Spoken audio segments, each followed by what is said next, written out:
What if the history we've been told is only part of the story? What if ancient civilizations were far more advanced than we've ever imagined? As the world sleeps, we find ourselves in a quiet space of wonder, where the line between what we know and what we dream of blurs. You're probably listening to this at night, perhaps in a cozy corner of your home, or drifting off in bed, wondering what secrets the past might still be hiding. It's a peaceful time, a moment when the weight of the day fades, and your mind can wander freely. So take a deep breath and let your imagination flow as we explore a question that might change everything. What if the civilizations of old were far more advanced than we give them credit for? The story of ancient civilizations, as we've been taught, is a familiar one. Great cultures like Mesopotamia, Egypt, and the Indus Valley, each with their impressive achievements, have long been accepted as the cornerstones of human development. But what if this narrative is incomplete? What if there was once a civilization, one that surpassed anything we've seen in our modern world, that has been lost to the sands of time? In this documentary, we'll journey together into a realm where mainstream history collides with the speculative and the forbidden. Welcome to the world of ancient technology, advanced knowledge, and civilizations that might have held secrets beyond our wildest dreams. This isn't just history, this is a search for the unknown, a quest to explore what we've lost, and what still might be out there waiting to be rediscovered. Speculative science and forbidden history offer us a new lens through which to view our ancient ancestors. These are fields where curiosity runs wild, and conventional explanations are questioned. The idea that ancient peoples might have possessed technologies lost or hidden that we are only now beginning to is both tantalizing and humbling. From mysterious artifacts to advanced architecture, we will examine the tantalizing evidence that suggests our ancestors may have had knowledge and power that could challenge the very foundations of our understanding of human progress. So as you settle in tonight, perhaps with a cup of tea or nestled in bed, let the mysteries of the ancient world wrap around you like a blanket. Let the questions arise. What if everything we know about history is only a fraction of the truth? What if the lost knowledge of civilizations long gone still has the power to transform our world today? We are about to embark on a journey that will take us deep into the forgotten realms of ancient science, technology, and wisdom. The past is more than just a record of events. It holds the potential to reveal answers we may have never even thought to ask. So open your mind, take a moment to reflect, and allow yourself to be swept away by the possibilities. Before we dive into the first chapter, if you're feeling curious and want to explore more, consider liking and subscribing.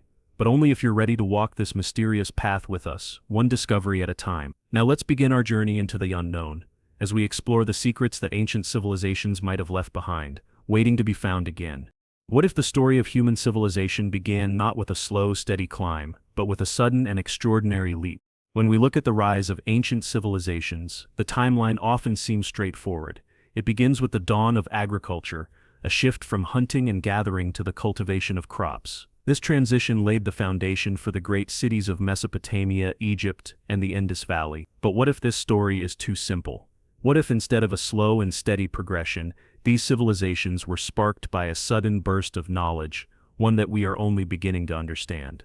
Mesopotamia, often called the cradle of civilization, is where the first cities began to emerge around 3000 BCE. Here, the Sumerians constructed vast city-states, developed one of the first known writing systems, cuneiform, and created monumental structures. Similarly, in Egypt around the same time, the ancient Egyptians were building the pyramids and developing a sophisticated understanding of mathematics, astronomy, and engineering. Then far to the east in the Indus Valley, we find the Harappan civilization with its urban planning, drainage systems, and precise weight measurements. The rise of these civilizations seems almost too rapid, too perfect.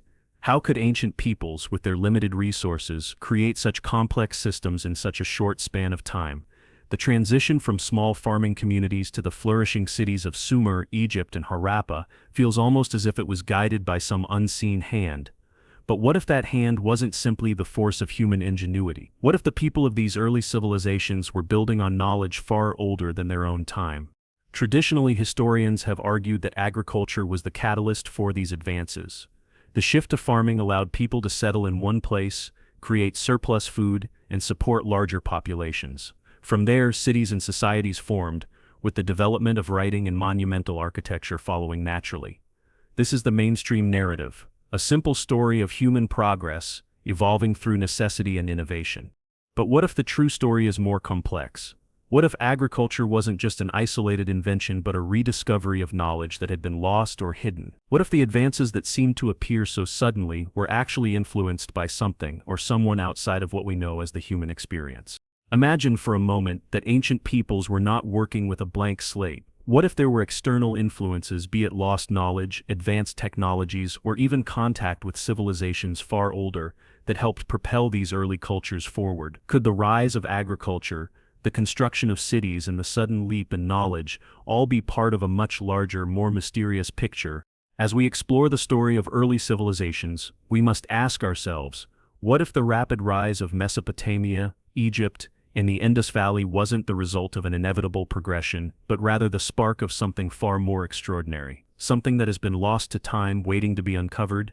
As we peer into the ancient past, it becomes clear that some things simply don't add up. How could civilizations like Mesopotamia, Egypt, and the Indus Valley, each with their distinct cultures and achievements, emerge in such a short span of time with strikingly advanced knowledge? The story of these early civilizations is often told in tidy, familiar chapters. Agriculture leads to cities. Cities lead to writing. Writing leads to monumental architecture. But this neat progression leaves a lingering question: was the rise of these cultures really as simple as that?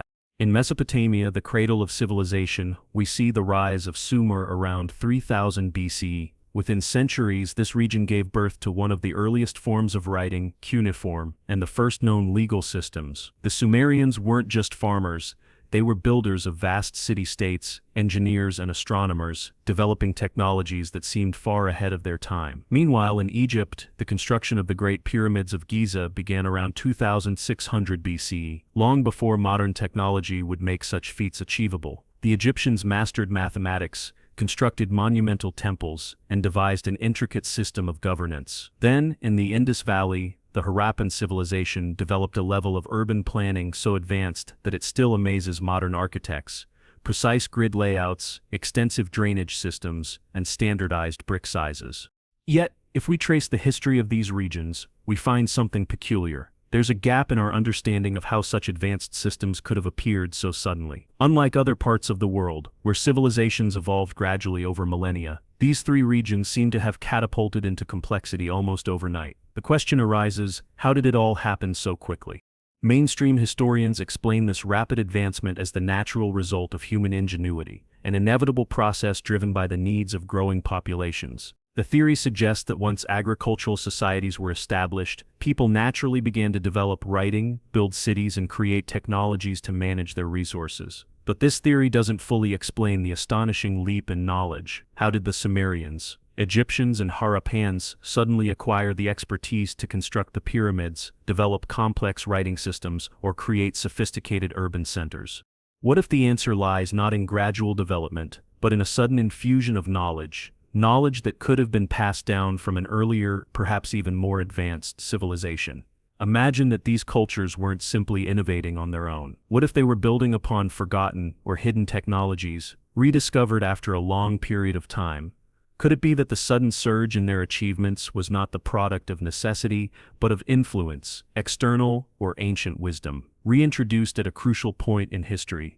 Some researchers have suggested that the origins of these civilizations might not be as straightforward as we think. Could these early societies have been influenced by a lost civilization, perhaps one that predated them by thousands of years? Or could they have inherited knowledge from ancient peoples who had once mastered technologies far beyond what we know today? The mystery deepens when we consider the astonishing similarities between the architectural and cultural achievements of these civilizations. The Egyptians, for example, constructed pyramids, massive, perfectly aligned structures, without the tools and machinery we would consider necessary. The Sumerians developed an intricate system of writing and law, while the Harappans built cities with sophisticated drainage systems and standardized weights, all without the obvious progression that other ancient civilizations experienced. As we uncover more about these enigmatic civilizations, we must ask ourselves, what if the origins of Mesopotamia, Egypt, and the Indus Valley were not as simple as we think? What if these civilizations were touched by a deeper, more mysterious past, one that has long been forgotten or deliberately hidden from history? The evidence begins to mount. Ancient civilizations such as Sumer, Egypt, and the Indus Valley weren't simply advanced for their time. they seemed to possess knowledge and capabilities that far exceeded what would have been possible with the technology of their age. Their monumental architecture, precise city planning, and complex systems of writing and governance raise an important question. Could these advances have been the result of knowledge passed down from a forgotten civilization, or even an external influence? Let's start with the Egyptians. The pyramids of Giza, towering structures that continue to awe us, are among the most significant feats of engineering in history. Yet the tools and techniques necessary to construct these monuments remain a mystery. The ancient Egyptians supposedly did not have the advanced technology we associate with modern construction: no cranes, no steel beams, no advanced machinery. And yet they built massive stone structures with remarkable precision. The Great Pyramid, for example, is aligned almost perfectly with the cardinal directions. Its construction involved moving millions of tons of stone, yet the Egyptians lacked the wheel, as we understand it, to transport such heavy materials. In contrast, today's technology would make this task seem trivial. We have the tools and machines to construct skyscrapers, but the Egyptians did it without the aid of modern engineering principles. What if the knowledge to achieve such feats didn't originate from their own innovations, but from an ancient source, a culture far older, with far greater knowledge of engineering and geometry? Moving eastward, the Sumerians also demonstrated advanced capabilities in fields such as mathematics, astronomy, and medicine. They developed a complex system of writing, known as cuneiform, and created a detailed lunar calendar. Their ability to track the stars and planets with such precision is staggering when you consider their lack of modern telescopes. How could a civilization with such limited tools develop such sophisticated knowledge of the cosmos? Could they have inherited this knowledge from a forgotten civilization, one that had a much deeper understanding of the universe than we do today? And what of the Indus Valley? The Harappans were master city planners, with urban centers that featured advanced drainage systems and standardized brick sizes, technology that in some ways remains more advanced than what some cities possess today. The grid-like design of their cities and the lack of visible signs of warfare or conflict suggest a level of societal organization and peacefulness that is remarkable for an ancient civilization. How did they achieve such advanced urban planning, considering they lacked the kind of complex mathematical tools that we use today? This is where the speculative theories come into play. Could these civilizations have had access to lost knowledge or technologies that were passed down from an older, more advanced culture? Some propose that there could have been a civilization, one far older than Mesopotamia or Egypt, that was wiped out in a cataclysmic event, leaving behind only fragmented knowledge that was then rediscovered by later civilizations. Or perhaps the ancient Egyptians, Sumerians, and Harappans weren't isolated after all.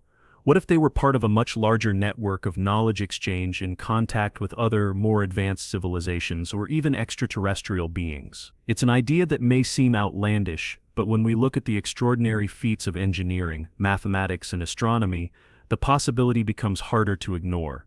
Could the rise of these civilizations be the result of ancient knowledge rediscovered, or perhaps even gifted to them?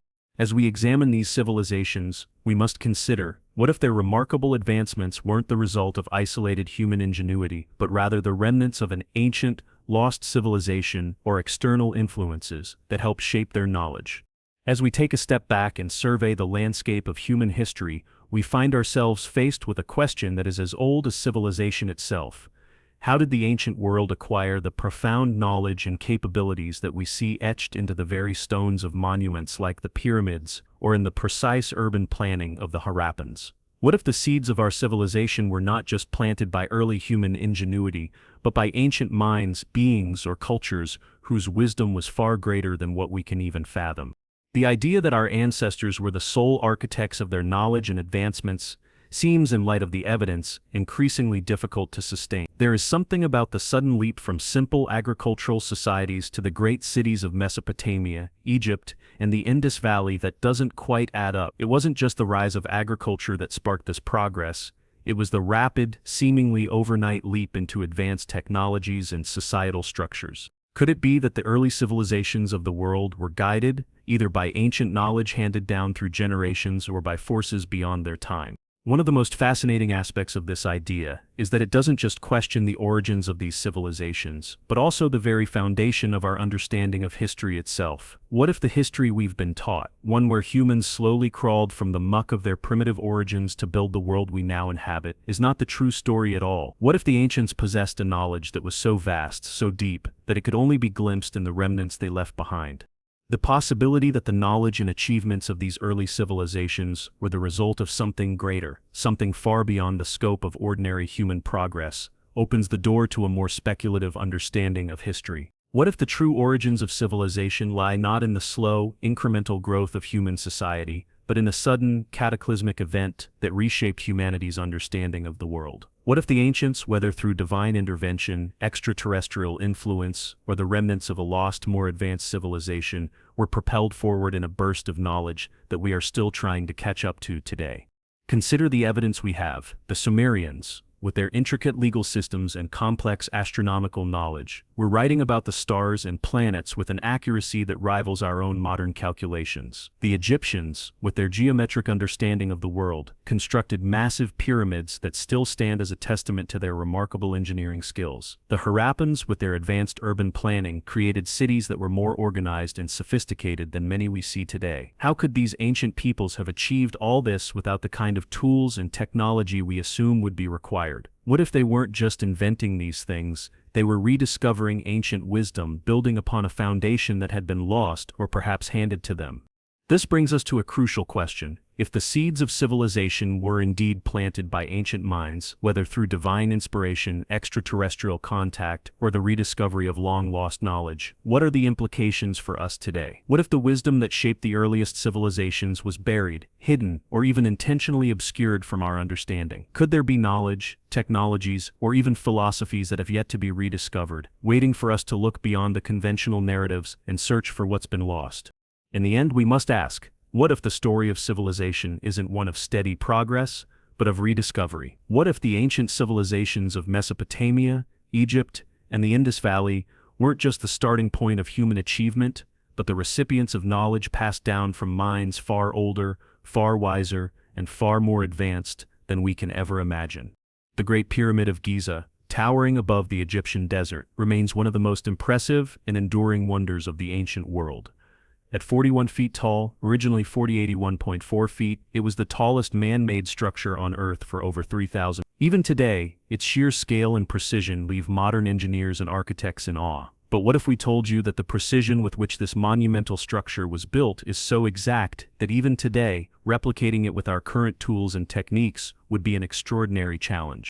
The dimensions of the Great Pyramid are staggering. The base measures approximately 755 feet on each side, covering an area of 13 acres, roughly the size of 10 football fields. Every stone block, made of massive limestone and granite, weighs between 2.5. More than 2.3 million blocks make up the pyramid, each one carefully positioned to form an almost flawless geometric shape.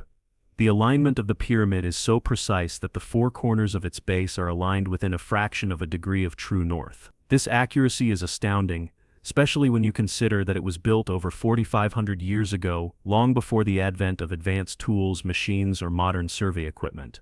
To understand just how remarkable this alignment is, consider the level of precision required to achieve it. The pyramid is aligned so perfectly that if you were to measure the angle of its sides, they would be within just a fraction of a degree from the cardinal directions. In fact, the Great Pyramid is so precisely oriented that it deviates less than 1/15 of a degree from true north. Such precision would be an impressive feat even with today's technology, where we have access to GPS and computer modeling systems. But it's not just the alignment that stuns. The scale of the Great Pyramid's construction itself poses a mystery. Modern construction would require complex cranes, scaffolding, and enormous machinery to lift the massive stones to such heights. The pyramid's builders, however, didn't have access to any of these modern tools. They relied on manual labor, rudimentary ramps, and a deep understanding of mathematics, geometry, and engineering principles. And yet, despite their apparent lack of advanced machinery, they achieved results that continue to perplex scientists and engineers alike. If a team of modern engineers were tasked with replicating the Great Pyramid today, they would face numerous challenges. First, there's the sheer weight of the stones. Moving and lifting blocks that weigh several tons each would require heavy-duty machinery and immense coordination. Then there's the precision of the cuts. The limestone blocks that make up the majority of the pyramid structure were cut with such accuracy that there's hardly a gap between them. Modern stone cutting technology struggles to achieve this level of precision, even with the best tools available. And let's not forget the alignment. Achieving the same level of precision in aligning a massive structure, using only rudimentary instruments like sighting rods and plumb lines, would be a monumental task. Even the methods we use today, with GPS and laser tools, would still require an immense amount of time and effort to match the precision of the pyramid's original alignment. So, how was this incredible feat accomplished over 4,500 years ago? With tools and technology far less advanced than what we have now, how did the ancient Egyptians manage to construct such a perfect structure? As we delve deeper into the mysteries of the Great Pyramid, it's impossible not to wonder, what knowledge did the builders possess that enabled them to create such a masterpiece? For centuries, historians and archaeologists have offered explanations for the construction of the Great Pyramid, most of which rely on the notion of gradual, human ingenuity. The mainstream theories that prevail today suggest that the ancient Egyptians used simple but effective methods, chiefly ramps and manual labor, to build this monumental structure. While these explanations help provide a framework for understanding how the pyramid might have been constructed, they leave numerous questions unanswered, especially when we consider the scale, precision, and technical expertise required. One of the most widely accepted theories is that the pyramid was built using an external ramp system, which would have allowed workers to transport the massive stones to the construction site and gradually build the pyramid upwards. There are several variations of this ramp theory. One suggests a long, straight ramp that ascended alongside the pyramid, while another posits a zigzagging ramp that wound around the pyramid as it grew taller. According to this theory, workers would have hauled the enormous limestone blocks up these ramps, using sledges, ropes, and sheer human strength. In addition to ramps, the theory emphasizes the role of manual labor. Thousands of workers, from skilled artisans to laborers, would have been employed in the construction process. This would have involved cutting and shaping the stones, lifting them into position, and meticulously aligning them to form the pyramid's perfect shape. The workers would have also constructed the internal chambers and passageways, carefully laying each stone to create the complex structure that lies inside. This theory, while offering a plausible explanation for the pyramid's construction, raises several important questions. The logistics alone are staggering. The Great Pyramid consists of over 2.3 million stone blocks, each weighing several tons. Even with a team of thousands of workers, how could they have managed to transport and place these stones with such precision? And then there's the matter of the pyramid's internal passages. How could workers have built intricate chambers within the pyramid without disrupting the structure's alignment? While the ramp theory accounts for the physical process of moving the stones, it doesn't fully explain the sheer precision involved in the pyramid's construction. As we've seen, the pyramid's alignment is so exact that it seems impossible for ancient builders, using only rudimentary tools, to achieve this level of accuracy. The precision of the cuts between the stone blocks is another mystery. Even today, with our advanced stone-cutting technology, it's a challenge to replicate the exactness with which the Egyptians cut the blocks. And then there's the question of the tools. Mainstream theories suggest that the Egyptians used copper tools, such as chisels and saws, to cut and shape the stones. But copper is a relatively soft metal, and modern experiments with copper tools have shown that it's difficult to achieve the fine cuts and smooth surfaces that characterize the Great Pyramid's construction. How did the Egyptians manage such feats with tools that appear inadequate by modern standards? Despite the achievements attributed to the Egyptians, the mainstream theory still feels incomplete. The logistics of the construction, the precision of the alignment, and the tools required to achieve such feats all suggest that something is missing from the picture. While the ramp and manual labor theory provides a plausible explanation for how the pyramid might have been built, it doesn't fully account for the technological mastery that the structure demands. As we reflect on the Great Pyramid's construction, one question arises: what if there's more to the story than we've been told? What if the traditional theories, despite their plausibility, are missing a key piece of the puzzle? As we delve deeper into the mystery of the Great Pyramid's construction, it becomes clear that the mainstream theories, while offering some insight, still fall short of fully explaining how such a monumental structure could have been built with the technology of the time. This opens the door to more speculative theories, ideas that challenge our conventional understanding of history and suggest the possibility that the pyramid was constructed with the help of lost knowledge, advanced technology, or even extraterrestrial influence. One of the most captivating alternative theories posits that the Great Pyramid was built using technology far beyond what was available in ancient Egypt. Some speculate that the ancient Egyptians may have rediscovered knowledge from a lost civilization, one that possessed far more advanced tools and techniques. These ancient builders, according to this theory, could have had access to a form of energy or machinery that we no longer understand, allowing them to move massive stone blocks with ease and achieve the precise alignment of the pyramid. One idea often discussed is the possibility of anti-gravity technology, which could have been used to lift the enormous stone blocks. If such technology existed, it would explain how these heavy stones were transported and placed with such precision, without the need for the massive ramps and labor-intensive methods proposed by mainstream theories. Some proponents of this theory point to the possibility of electromagnetic fields, sonic frequencies, or other forms of energy that may have been harnessed by an advanced civilization, techniques that were either lost or hidden from history.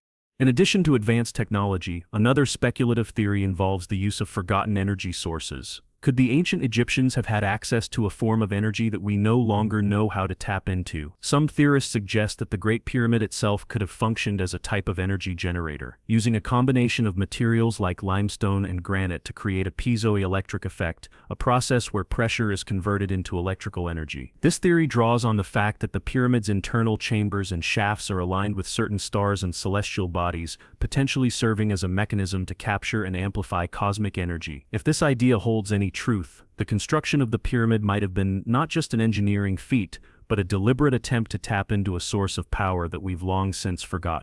Then, of course, there are those who speculate that the Great Pyramid may have been built with extraterrestrial help. This theory, while seemingly far-fetched to some, has gained traction in certain circles due to the sheer magnitude of the pyramid's construction and its precise alignment with the stars. Some believe that the pyramid was constructed as a beacon or signal, with its design and positioning intended to communicate with beings from another world. The idea is that extraterrestrial civilizations, with their advanced technology and knowledge, may have provided the ancient Egyptians with the tools or wisdom needed to build such a monumental structure. While evidence for extraterrestrial involvement remains purely speculative, there are several features of the Great Pyramid that seem to defy explanation. The alignment of the pyramid with the cardinal points, the precise measurements, and the mysterious internal passages all suggest that the builders had knowledge of astronomy, geometry, and engineering that goes beyond what we would expect from a civilization using copper tools and manual labor.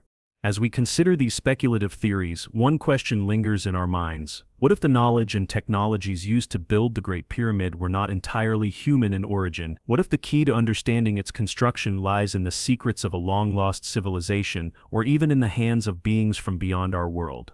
As we stand before the Great Pyramid, gazing at its monumental scale, it's impossible not to be awestruck by the sheer mastery required to create such a structure. The precision of its design, the scale of its construction, and the alignment with the stars, each of these elements suggests an understanding of the natural world far beyond what we would expect from the ancient Egyptians. The question that lingers then is, how was such knowledge acquired? Where did the ancient Egyptians, whose tools and resources seem so humble by our standards, find the wisdom to build such a masterpiece?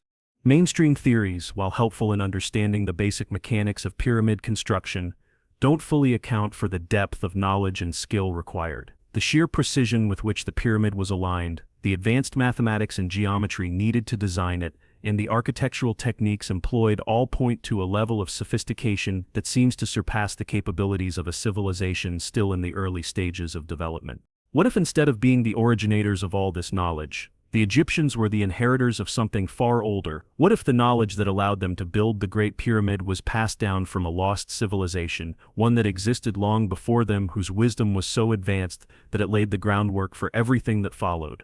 The idea that the Egyptians were not the original creators of this knowledge is not as far-fetched as it might seem. Throughout history, we've seen the rise and fall of great civilizations, each one building upon the knowledge of those that came before. What if there was a civilization that existed thousands of years before the Egyptians, one that possessed knowledge of engineering, astronomy, and energy sources that was lost to time? Could the Egyptians, in their quest to preserve and build upon this ancient wisdom, have rediscovered this knowledge and used it to construct the Great Pyramid?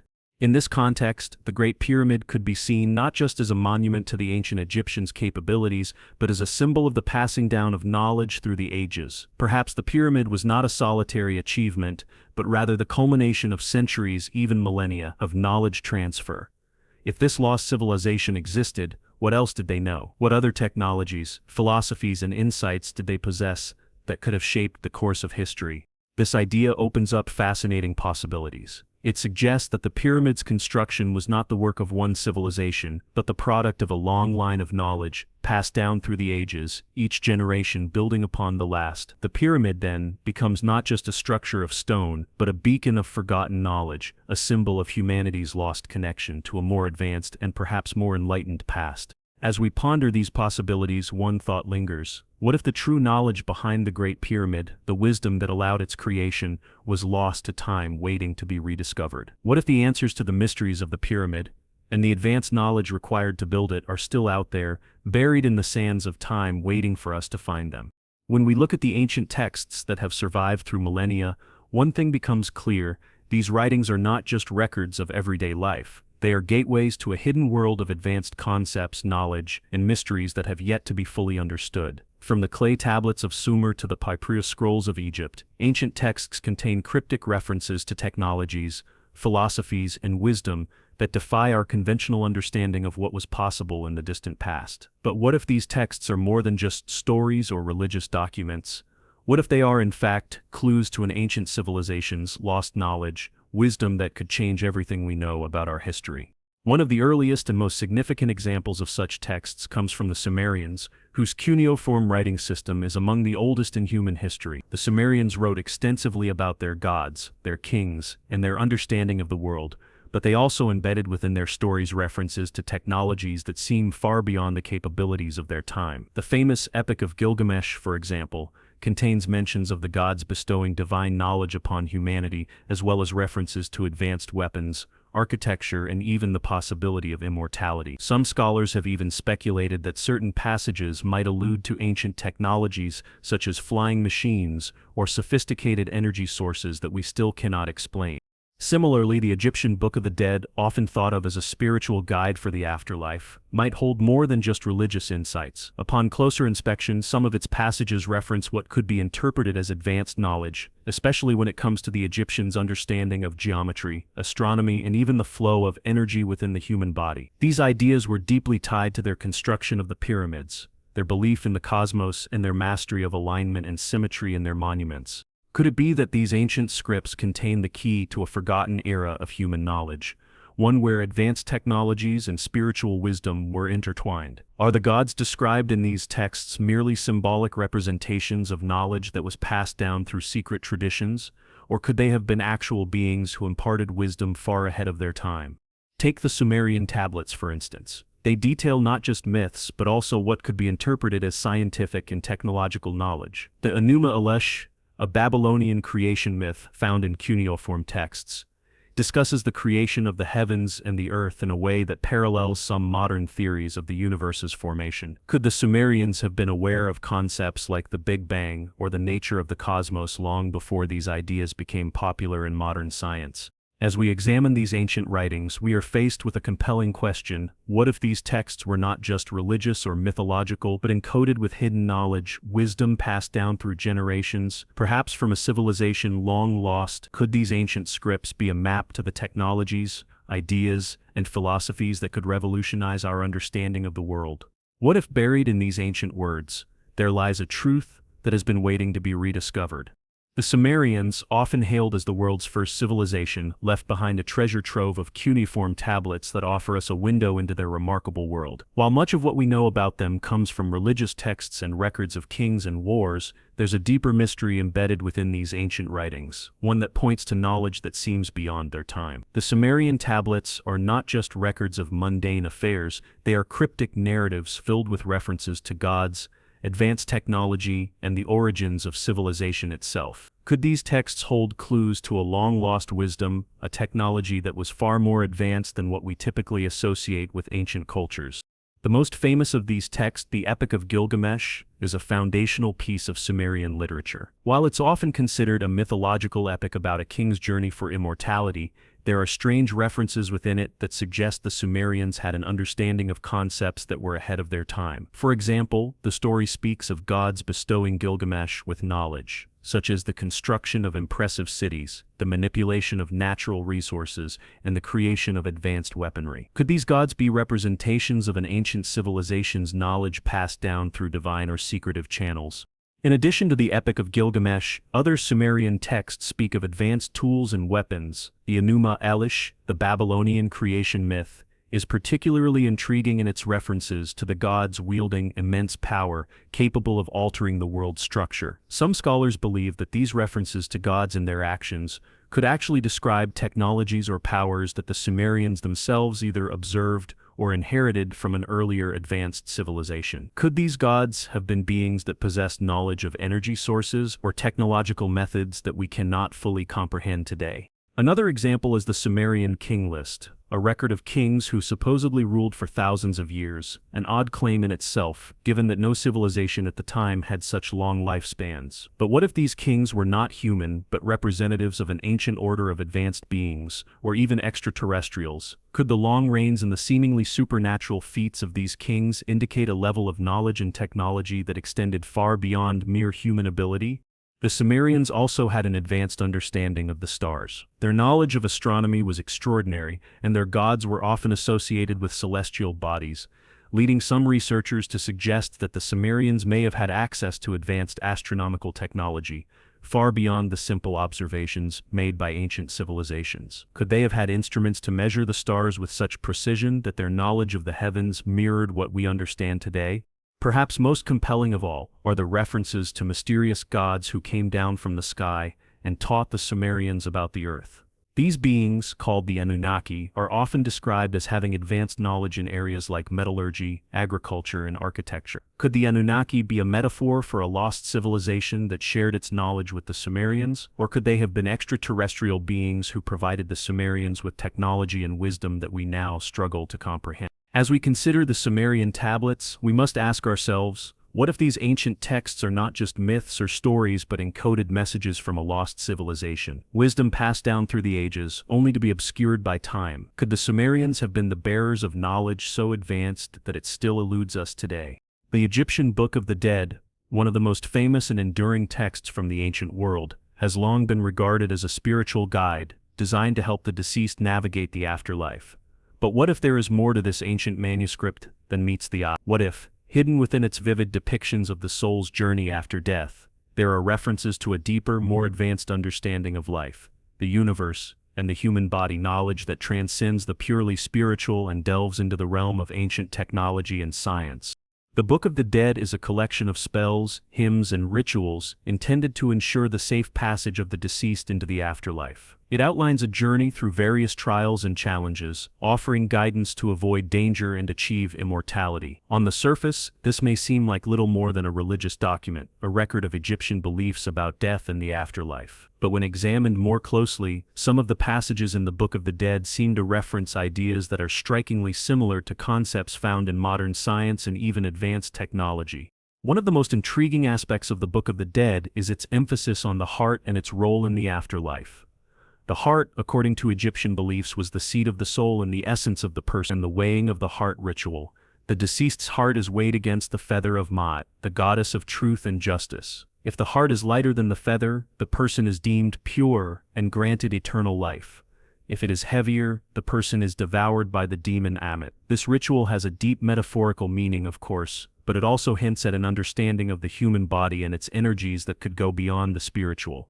Could the Egyptians have been aware of the heart's role not just as an emotional or spiritual center, but as a vital organ tied to the flow of energy throughout the body? Some researchers suggest that the Egyptians may have understood the concept of life energy, something akin to what we now call bioelectricity, long before modern science made such discoveries. The heart's central role in the Book of the Dead may be a reflection of this deeper knowledge, a recognition of the importance of energy flows within the human body and the universe at large. Beyond the heart, the Book of the Dead also references the eyes of Horus, a symbol associated with protection, health, and wisdom. The Eye of Horus is often seen as a powerful symbol of cosmic vision, capable of seeing beyond the material world into the realm of the divine. This idea of seeing beyond the physical realm, of perceiving hidden dimensions of existence, is echoed in modern theories of consciousness and quantum mechanics. Could the Egyptians have possessed knowledge of a higher state of perception, an awareness that allowed them to tap into energies or realms beyond our current understanding? Furthermore, the pyramid texts found in the tombs of the pharaohs, which also explore the journey to the afterlife, contain references to celestial alignments and the use of light and energy. The alignment of the pyramids with specific stars, for instance, was not just a matter of religious symbolism but may have been an attempt to harness cosmic energy. Some believe that the Egyptians may have used the pyramids as energy conductors, with their precise orientation to the stars channeling energy from the cosmos into the tombs of the kings. The pyramids themselves, much like the Book of the Dead, could have been part of a larger system of knowledge, a system that connected the physical, spiritual, and energetic realms. Could it be that the Egyptian Book of the Dead, in all its spiritual depth, was also encoding lost knowledge, knowledge of human energy systems, cosmic connections, and advanced technologies, wisdom that was once commonplace but has been lost to time? What if the ancient Egyptians knew more about the fabric of the universe and the human body than we give them credit for? As we uncover the mysteries within ancient texts, like the Sumerian tablets and the Egyptian Book of the Dead, one thing becomes clear: these writings may not just be historical or religious records. They could be encoded with lost knowledge, hidden in plain sight. What if the true purpose of these texts was not simply to preserve myths or spiritual guidance, but to pass down a deeper understanding of the world, one that integrated science, technology, and the metaphysical? Could these ancient writings hold the key to unlocking a forgotten era of human achievement, an era of wisdom and knowledge that has been obscured by time? The more we examine these texts, the more we realize that their cryptic nature could be intentional, a method of safeguarding knowledge that was too advanced or dangerous to be widely known. If we accept the idea that some ancient civilizations had access to wisdom far beyond what we typically associate with their time, then it's not hard to imagine that these texts were purposefully designed to encode that knowledge in symbolic language. In this sense, ancient scripts might have served as both a form of spiritual guidance and a means of preserving advanced knowledge for future generations, knowledge that might have been lost after catastrophic events or the fall of great civilizations. Take, for example, the Sumerian reference to the gods, the Anunnaki, who supposedly descended from the heavens and imparted knowledge to humanity. While mainstream historians often dismiss these stories as mere mythology, there is something intriguing about the recurring theme of divine beings bestowing knowledge upon mankind. The Sumerians described the gods teaching them various arts, including agriculture, metalworking, and even architecture. Could it be that the gods were not mythical beings but representatives of a far more advanced civilization, one that understood technologies that we have long since lost? The knowledge they imparted may have been preserved in these texts, hidden beneath layers of allegory and symbolism, waiting for us to decode it. Similarly, the Egyptian Book of the Dead, with its references to cosmic alignment, energy flows, and the afterlife, might hold more than just spiritual significance. The detailed descriptions of rituals, such as the weighing of the heart and the journey through the afterlife, could also be symbolic representations of complex scientific principles. Could the Egyptians have encoded their understanding of energy, both physical and metaphysical, into these sacred texts? Could the pyramid itself, with its alignment to the stars, have been part of a much larger system of knowledge designed to harness and channel energy in ways we've only begun to understand? What if the ancient Egyptians and Sumerians were not simply concerned with spiritual matters, but were in fact the bearers of advanced knowledge, knowledge that was integrated into their very way of life, from their engineering feats to their religious rituals? The precise construction of the pyramids, the alignment of Sumerian cities with celestial bodies, and the elaborate rituals described in their texts may have been part of an overarching understanding of the universe, one that incorporated both the physical and spiritual realms in ways we've lost access to over time. As we look back at these texts, we must ask, could these writings be more than just stories and religious instructions? What if they are maps to knowledge that we have yet to rediscover? What if hidden in these ancient words, there lies a truth that could change the way we view the world and our place within it? In the end, the mysteries of the ancient texts may not be so mysterious after all. The knowledge contained within them may be a key to unlocking a deeper understanding of our history, our potential, and the technologies that could shape our future. The challenge, then, is not just to decode the words themselves, but to understand the context in which they were written and the wisdom they were meant to preserve. In 1901, off the coast of the small Greek island of Antikythera, a team of sponge divers made a discovery that would challenge our understanding of ancient technology. What began as a routine dive quickly turned into one of the most fascinating archaeological finds in history. As the divers sifted through the wreckage of an ancient shipwreck, they stumbled upon a strange set of corroded bronze fragments. Little did they know, these pieces were part of a device that would rewrite the history of engineering. The wreck itself was believed to date back to around 65 BCE, but the true significance of the artifacts found in the debris wasn't fully realized until later. Among the treasures recovered, including statues, pottery, and jewelry, were several pieces of an intricately designed mechanical device, what would come to be known as the Antikythera mechanism. At first, the pieces of bronze appeared to be just another set of ancient relics, with no indication of their unique purpose. The device was so corroded that it was difficult to make out its full shape or function. It wasn't until the artifacts were brought to the National Archaeological Museum in Athens that scholars began to suspect something extraordinary. Radiologists and researchers, using X-ray imaging and advanced imaging techniques, revealed the remarkable complexity hidden within the device. The Antikythera mechanism was not a simple artifact. It was in fact a mechanical calculator of sorts, a piece of technology so advanced that it defied everything we knew about ancient engineering. The device was composed of a series of interlocking bronze gears, some as small as a fingernail and others as large as a dinner plate. These gears were arranged with a precision that suggested the mechanism was capable of performing highly complex astronomical calculations. The discovery stunned archaeologists because nothing of its kind had ever been seen before in the ancient world. No other civilizations, at least none that we know of, seem to have had the engineering knowledge necessary to create such a device. Initial theories about the purpose of the Antikythera mechanism were as varied as the device's design. Some early scholars suggested it might have been a simple astrolabe used by ancient mariners to chart their course. Others believed it was merely a calendar or a tool used to predict celestial events like eclipses. However, as research continued, it became clear that the device was far more sophisticated than anyone had anticipated. The gears and dials seemed to correspond to movements of the sun, moon, and planets, suggesting the device was used to track the movements of celestial bodies with an accuracy that was truly remarkable for its time. The question that now arises is, what does this device represent in terms of ancient knowledge and technology? Was the Antikythera mechanism a one-off creation, a solitary masterpiece of ancient engineering, or could it be the relic of a much larger, more advanced technological tradition that has since been lost to history? The device seems to hint at a level of scientific understanding and mechanical expertise that goes beyond what we associate with the ancient Greek world. Could it have been the product of a forgotten civilization, one with access to knowledge far beyond what we understand today? As we consider the significance of the Antikythera mechanism, we are left to wonder, what does it tell us about the true extent of ancient knowledge, and what other pieces of lost technology might lie buried in the sands of time, waiting to be uncovered? The Antikythera mechanism is one of the most fascinating and enigmatic artifacts ever discovered. Not merely because of its age, but due to its astonishing complexity, the device consists of a series of interlocking bronze gears, some as small as a coin, others as large as dinner plates. These gears work together with extraordinary precision, suggesting a level of engineering knowledge that was, until its discovery, thought to be far beyond the capabilities of the ancient Greeks.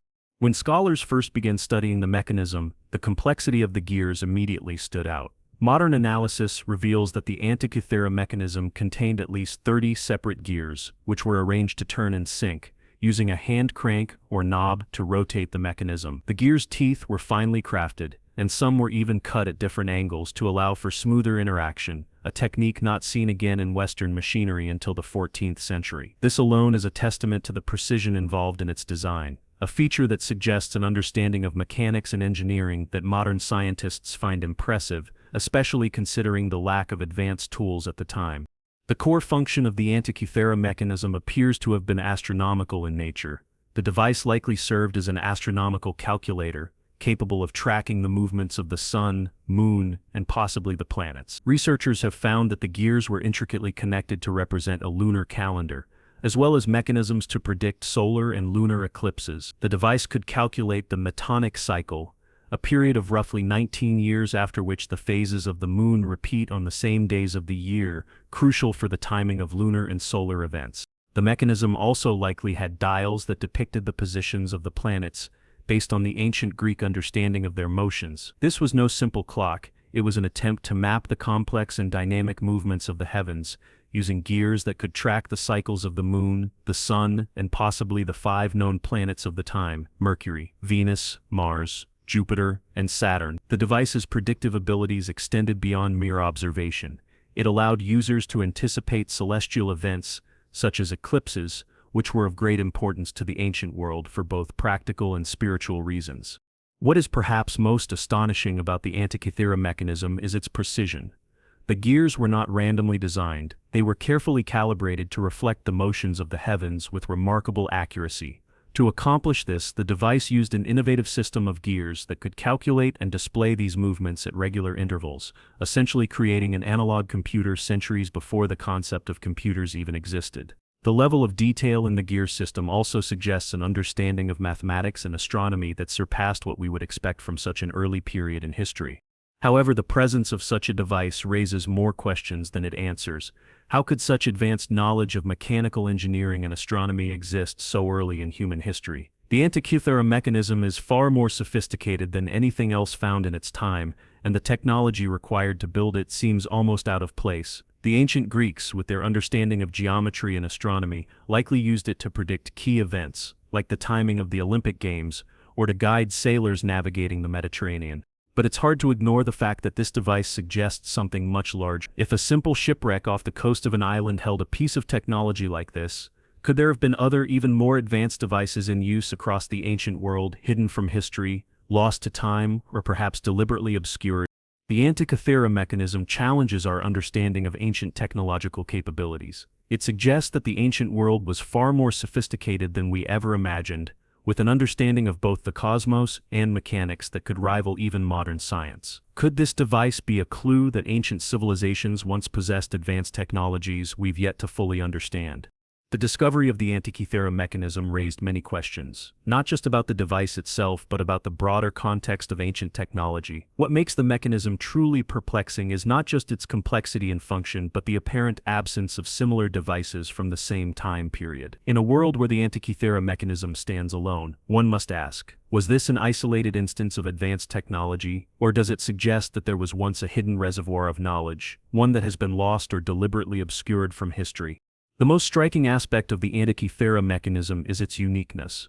No similar device has been discovered from the same era or even the centuries that followed. In fact, no other civilizations, whether Greek, Roman, or Egyptian, appear to have had technology comparable to the Antikythera mechanism. Ancient Greece, for example, produced remarkable thinkers such as Archimedes and Pythagoras, but the creation of a device as sophisticated as the Antikythera mechanism seems to have been an anomaly. Despite their mastery of geometry, astronomy, and mathematics, the Greeks did not leave behind any other known astronomical devices that would rival this level of mechanical ingenuity.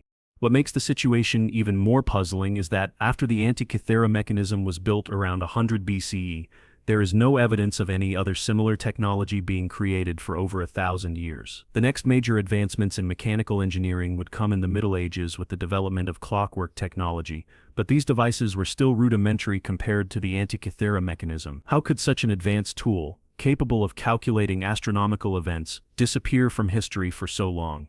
This gap in technological progression raises the possibility that the Antikythera mechanism was not just an isolated incident but part of a larger yet largely forgotten technological tradition. Could there have been other similar devices in use across the ancient world, knowledge passed down through civilizations that fell into obscurity? The ancient Egyptians, for example, had remarkable achievements in architecture and astronomy, but there is no evidence to suggest they had a device like the Antikythera mechanism despite their advanced understanding of the cosmos. The absence of similar devices from the same period might suggest that the Antikythera mechanism was the product of a specialized group of engineers or a civilization with access to knowledge that was not widely disseminated. Perhaps this knowledge was kept secret, restricted to a select few, or lost entirely after the decline of Greek civilization. The fact that no other similar devices have been found could indicate that such technology was either destroyed, hidden, or simply forgotten over time. The question that arises is whether the Antikythera mechanism was an isolated instance of advanced technology, or whether it was just one example of a much larger and more sophisticated body of knowledge that existed in the ancient world. Was this device part of a broader technological culture that has since been lost, hidden beneath the sands of time, waiting to be rediscovered? Or did the Antikythera mechanism truly stand alone in its ingenuity, a product of one extraordinary mind or a small, unique group of thinkers? As we reflect on the mystery of the Antikythera mechanism's place in history, we must ask, could there be more to ancient technology than we have realized? What other lost technologies, perhaps just as advanced, remain hidden from view, waiting for us to uncover them? The Antikythera mechanism stands as one of the most astonishing discoveries of ancient technology, its gears and intricate design offering a glimpse into a past that seems almost beyond comprehension. What makes this artifact so remarkable is not just its functionality, but the fact that it suggests a level of engineering and scientific understanding that was until its discovery believed to be far ahead of its time. The question that inevitably arises from its complexity is, how did the ancient world, with its seemingly rudimentary tools and methods, produce such a sophisticated device? When we reflect on the implications of the Antikythera mechanism, we are forced to reconsider the narrative of ancient civilizations. History has traditionally presented these cultures as stepping stones in a gradual progression toward modern technology. Yet, the Antikythera mechanism seems to suggest that some ancient cultures may have possessed a far more advanced understanding of mechanics, astronomy, and engineering than we give them credit for. Its design indicates that the Greeks were not merely observers of the natural world. They were active engineers, capable of designing highly sophisticated devices to calculate celestial events. This, in turn, raises the question of whether the Antikythera mechanism was an isolated achievement or part of a much larger, lost tradition of advanced technology. The absence of similar devices from the same period and the lack of comparable artifacts from the ancient world suggest that the technology behind the Antikythera mechanism may have been part of a forgotten chapter of human history. What if this device was not an anomaly but the final remnant of a broader knowledge base that was once widespread, only to be lost after the fall of great civilizations? The mechanism's complexity also invites speculation about the possible sources of its advanced technology. Could the ancient Greeks have developed this device on their own, or was it the product of a culture or civilization that predated them, one whose knowledge was passed down through generations, obscured by time? Some theorists suggest that the Antikythera mechanism could be part of a broader tradition of ancient technology, one that was lost due to the decline of civilizations or the destruction of knowledge during periods of war or catastrophe. This theory opens the door to a fascinating possibility. What if the true extent of ancient technological achievements is far greater than we realize? The implications of the Antikythera mechanism extend far beyond its function as an astronomical calculator. It suggests that ancient civilizations may have had access to a sophisticated body of knowledge, one that combines science, engineering, and astronomy in ways that we have yet to fully understand. Could this be a glimpse into a lost era, a time when humanity possessed a far deeper understanding of the cosmos and the natural world? As we stand in awe of the Antikythera mechanism, we are left with a profound question. Was this an isolated instance of ancient technology, a lone achievement in a sea of primitive knowledge? Or is there more to ancient technology than we know? Could there have been other devices, just as advanced, hidden from history or lost to time, waiting to be uncovered, offering further insights into a past that was far more sophisticated than we imagined? The story of Atlantis, one of the most enduring myths in human history, begins not in the ancient scrolls of lost civilizations, but in the dialogues of one of Greece's greatest philosophers, Plato. In his works Timaeus and Critias, written around 360 BCE, Plato introduces the tale of a mighty and technologically advanced civilization that flourished thousands of years before his own time. Yet the story's ultimate tragedy, the fall of Atlantis, has captivated imaginations for centuries, leaving us to wonder, was Plato's account a mere allegory, or was it a reflection of a real, lost civilization? According to Plato, Atlantis was a powerful island kingdom located beyond the Pillars of Hercules, what we know today as the Strait of Gibraltar. The island was described as a paradise of fertile land, abundant resources, and highly advanced technology. The Atlanteans were, in Plato's words, a noble and virtuous people, possessing both great wealth and a rich culture. They were said to have a complex system of governance and impressive architectural achievements, including grand temples, canals, and enormous stone structures. Atlantis, as Plato described it, was the pride of the ancient world. The island's capital city was an engineering marvel, built upon concentric rings of water and land, each separated by bridges and massive walls. At the heart of this great city stood the temple of Poseidon, the god of the sea, whose influence was deeply woven into the Atlanteans' way of life. According to Plato, the city was ruled by a line of kings who were direct descendants of Poseidon himself, suggesting a divine connection to their rule and prosperity. However, despite the city's magnificence, Plato's account of Atlantis is far from one of eternal glory. The story takes a tragic turn when the people of Atlantis, once virtuous and wise, began to grow corrupt. Over time, their greed and lust for power overwhelmed their once noble hearts. Their society, once based on harmony and balance, began to crumble under the weight of their excesses. As Atlantis descended into decadence and moral decay, the gods, angered by their actions, sent a cataclysmic disaster to wipe the civilization from the earth. According to Plato, in a single day and night, Atlantis was swallowed by the sea, disappearing forever beneath the waves. Plato's account is often interpreted as an allegory, one meant to illustrate the dangers of hubris, materialism, and the corruption that comes with unchecked power. The fall of Atlantis, in this sense, serves as a cautionary tale, a moral lesson about the rise and fall of civilization. Yet, while Plato's narrative carries the weight of a moral fable, it also contains elements that suggest something more. Could Atlantis have been a real place, a reflection of a once great civilization that vanished under the sea? This question has persisted for millennia. Some scholars argue that Plato's Atlantis was purely fictional, a creation of his philosophical imagination. But the vivid descriptions of Atlantis, its advanced technology, and its location beyond the known world lead others to speculate that there may be more to the story than mere allegory. Could Plato's tale be based on a real, ancient city that existed long before his time, a city whose memory was distorted by the passage of time and the shifting sands of history? As we explore the story of Atlantis further, we must ask ourselves, was Plato's account simply a myth to teach moral lessons, or is there a kernel of truth within it, a lost civilization that vanished beneath the ocean, awaiting rediscovery? The search for answers continues, leaving us to wonder if Atlantis was real, and if so, what secrets it might still hold. Plato's account of Atlantis is filled with tantalizing details that have led scholars and adventurers alike to search for the lost city. His description of the civilization's geography has sparked countless theories about where Atlantis might have been located. According to Plato, Atlantis was an island larger than Libya and Asia combined, located beyond the Pillars of Hercules, modern-day Gibraltar. The island was said to be a marvel of engineering, with concentric rings of land and water encircling a grand central city. But while Plato's story has inspired imaginations, it also raises an important question. Could Atlantis be more than a myth? And might it be hidden in a real-world location beneath the ocean? One of the most widely debated theories places Atlantis in the Mediterranean Sea, relatively close to the shores of ancient Greece. In fact, some scholars suggest that Plato's description of Atlantis could refer to the island of Thera, modern-day Santorini, which was home to one of the most powerful volcanic eruptions in history around 6. This eruption, known as the Minoan eruption, caused widespread destruction and the island was eventually submerged in the sea.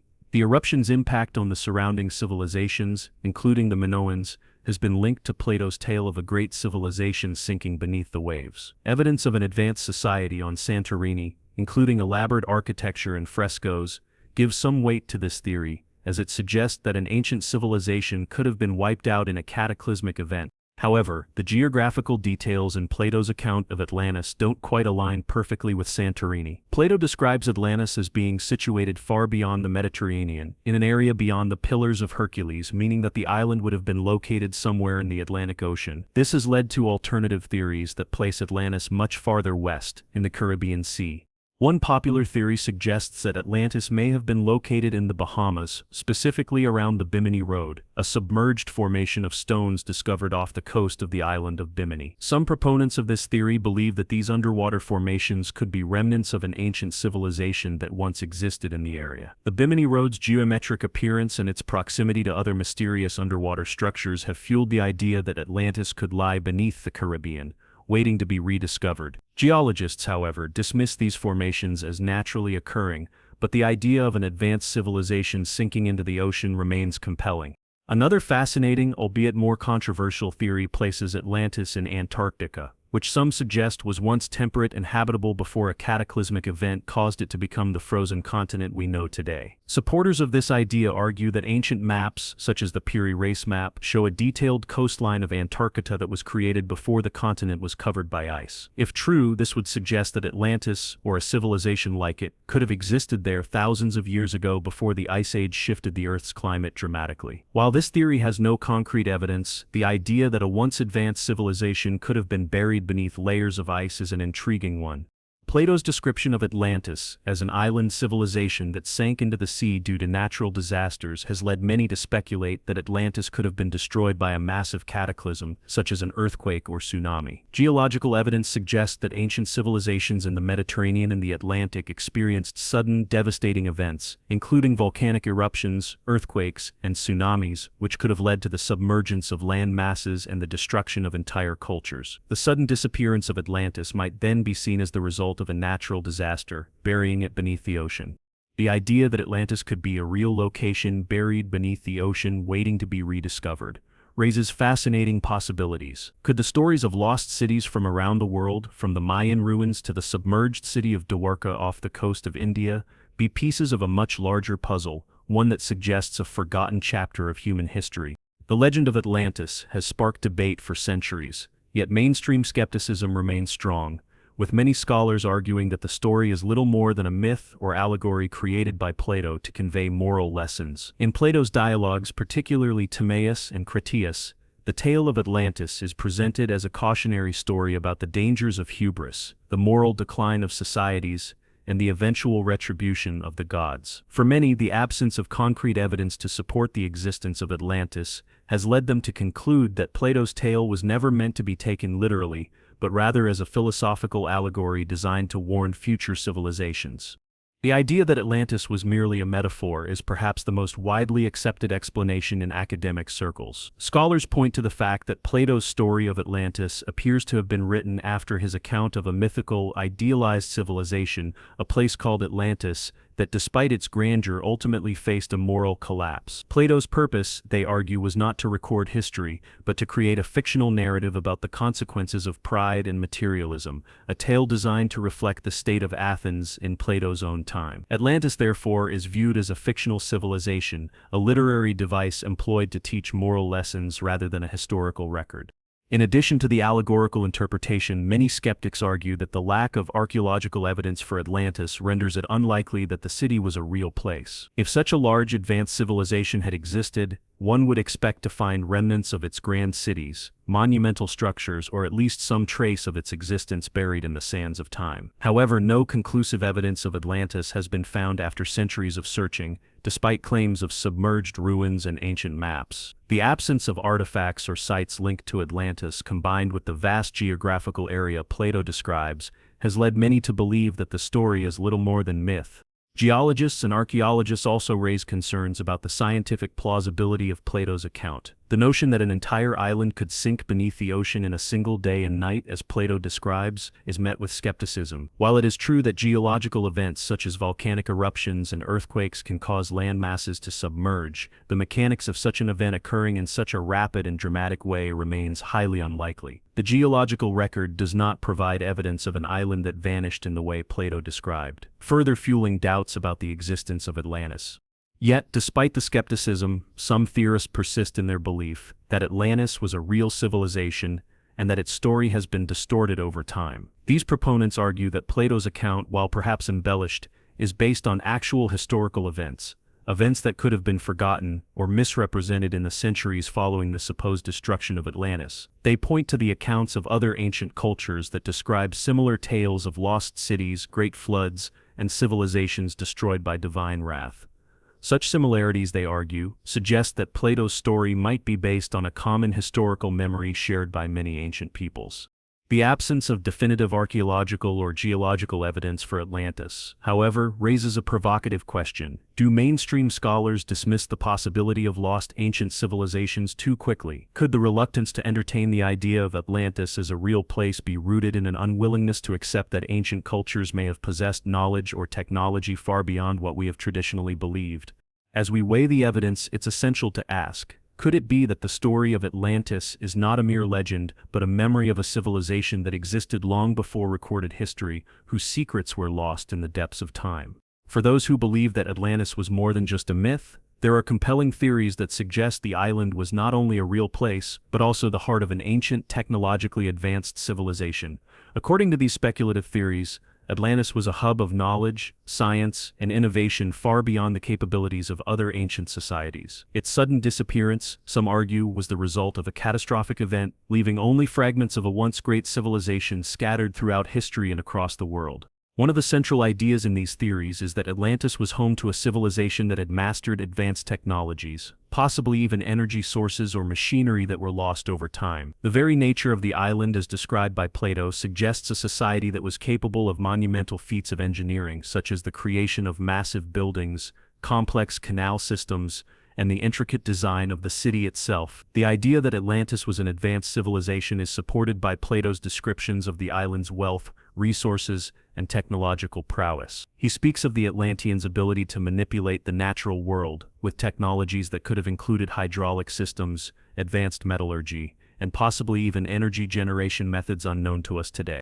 The idea that Atlantis was the center of a global network of civilizations is also intriguing. Some theorists believe that the Atlanteans were part of a larger cultural and technological exchange that spanned multiple continents. They suggest that ancient peoples from Egypt, Mesopotamia, and even the Americas might have been influenced by the advanced knowledge of Atlantis.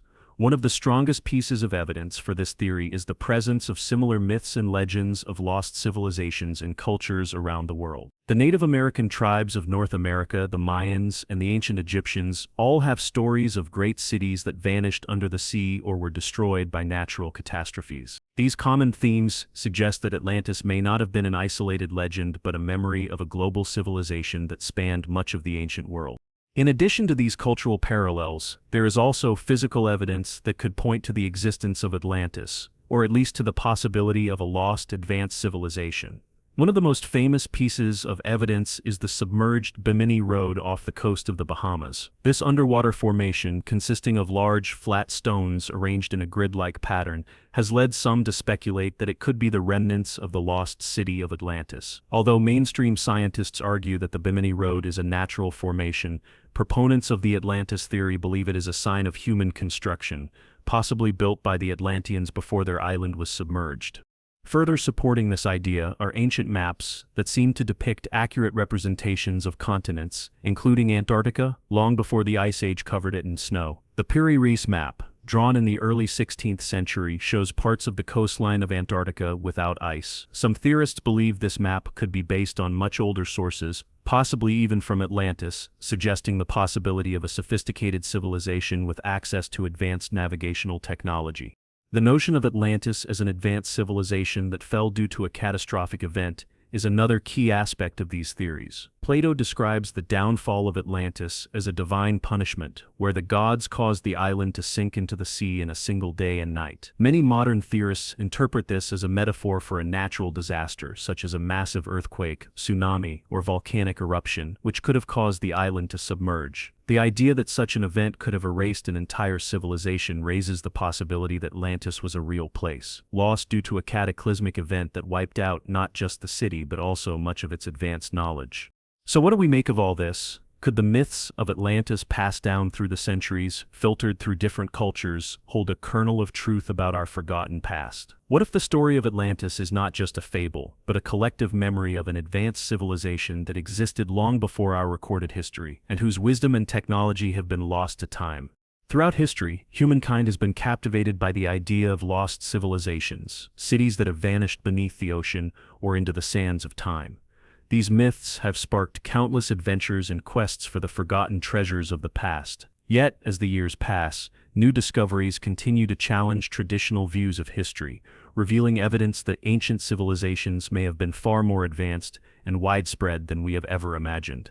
One of the most controversial sets of discoveries involves submerged pyramids and structures found off the coast of the Caribbean, and more recently, the Bosnian pyramids. These findings have sparked debates among archaeologists, scientists, and historians, many of whom reject the notion that these sites could be the remnants of advanced, ancient civilizations. However, some proponents argue that these sites could hold the key to uncovering forgotten technologies, offering a glimpse into a much more complex past than we have previously understood.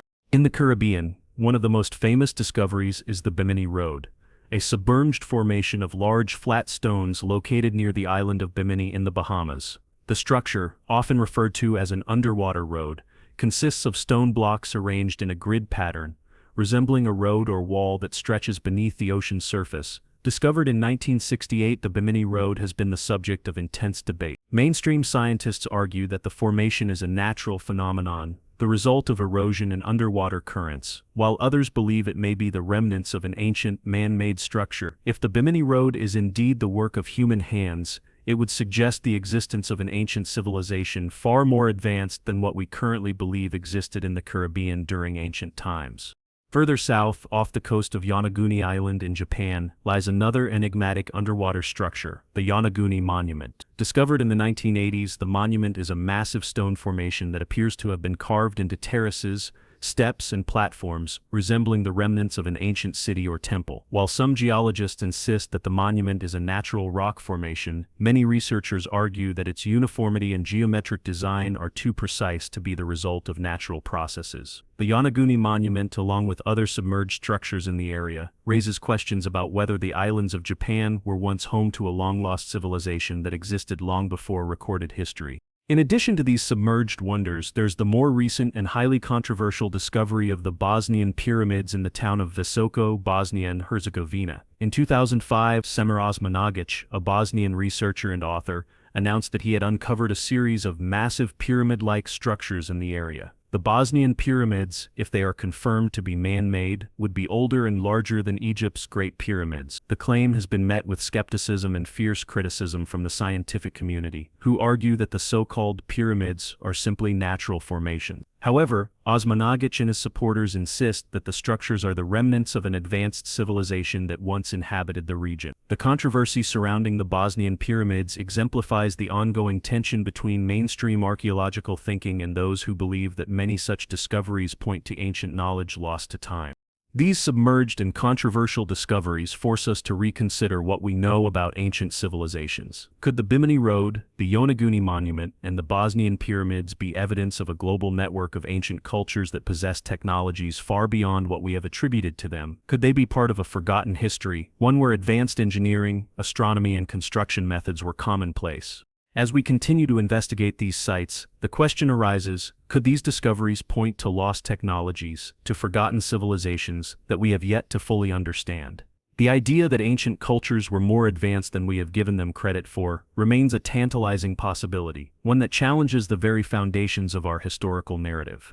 In the heart of Bosnia and Herzegovina, nestled in the town of Visoko, a discovery has stirred intense debate, challenging our understanding of ancient history.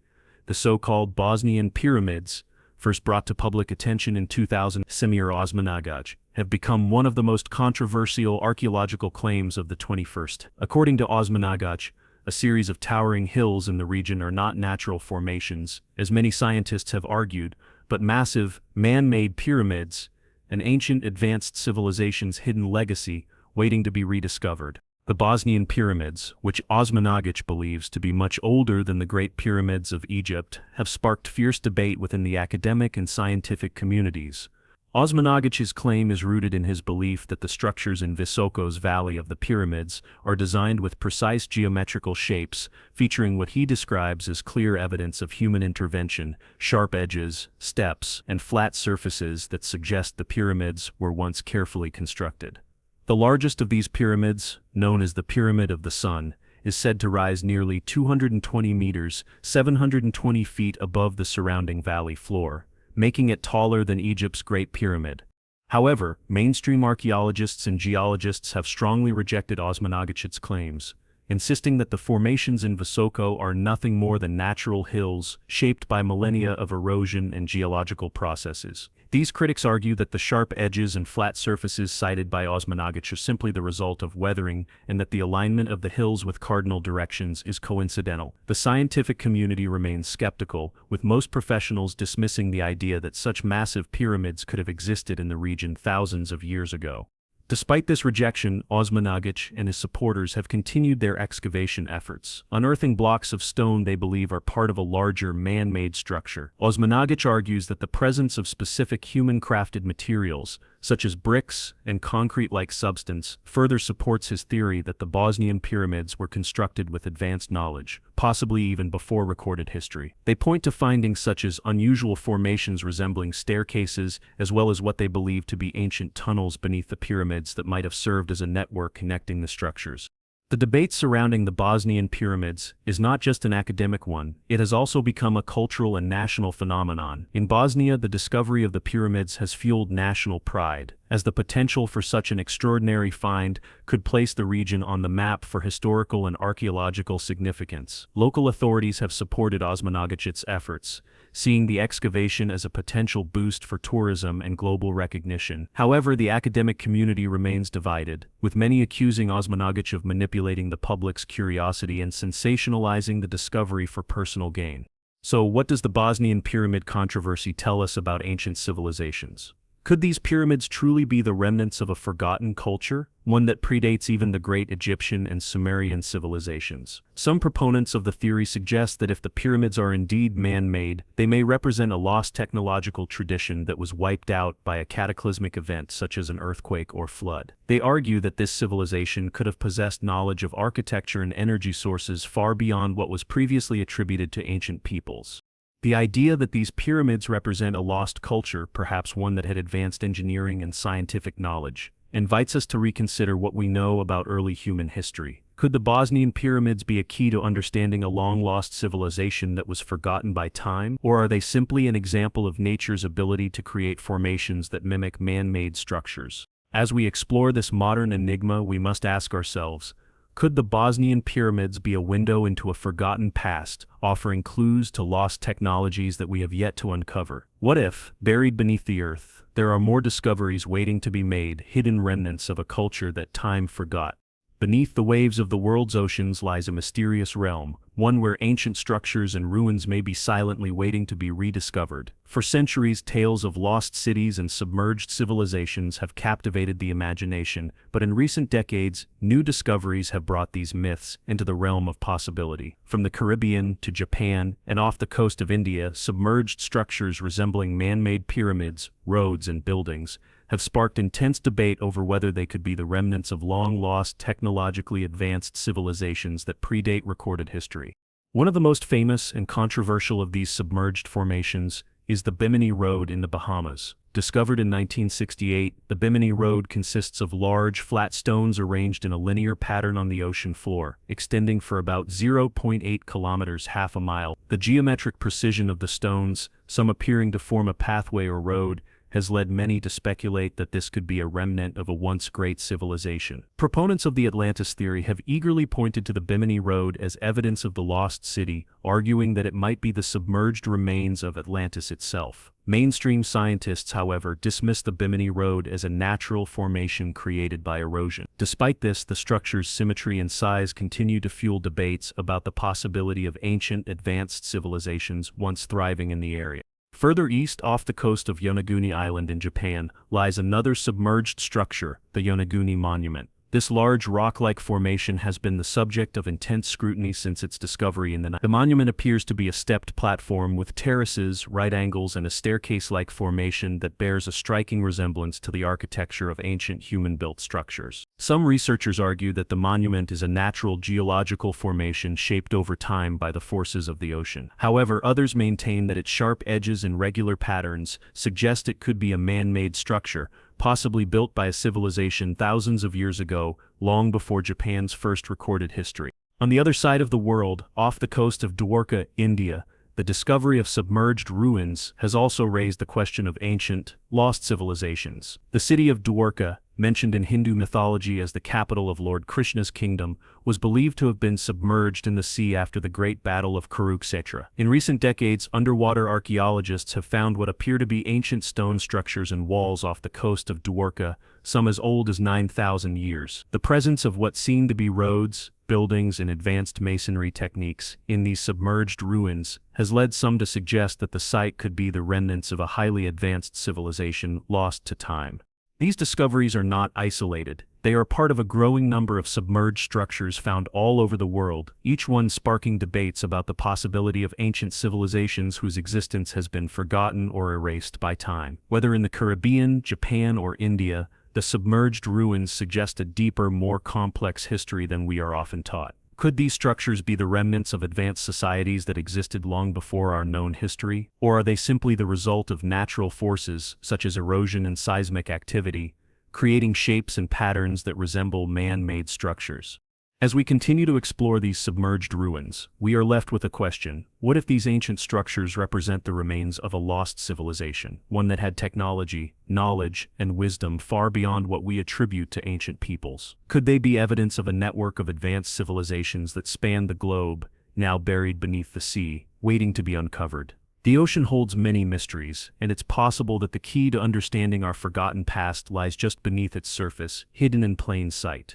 As we uncover submerged structures and ancient ruins, one thing becomes increasingly clear: the past may have been far more advanced than we have been taught to believe. The discovery of sites like the Bimini Road, the Yonaguni Monument, and the submerged city of Dwarka raises profound questions about the history of human civilization. Could these structures be the remnants of a forgotten age, where advanced technology was used to create complex cities and monumental works, far beyond what was previously thought possible for ancient cultures?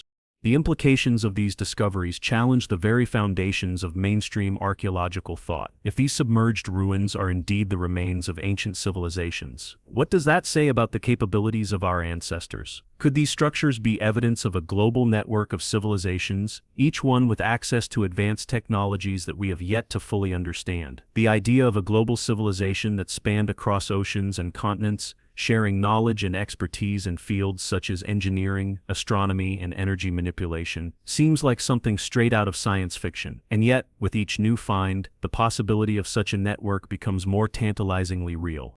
The existence of advanced ancient technology, if proven, would completely upend our understanding of history. For centuries, we have been taught that human civilizations slowly evolved from primitive societies into the complex, technologically advanced world we know today. But what if this narrative is incomplete? What if there was once a civilization that possessed knowledge and technology that was lost in a cataclysmic event, such as a natural disaster, war, or some other catastrophic occurrence? Could the remnants of this ancient knowledge be buried beneath the ocean, waiting to be rediscovered by future generations?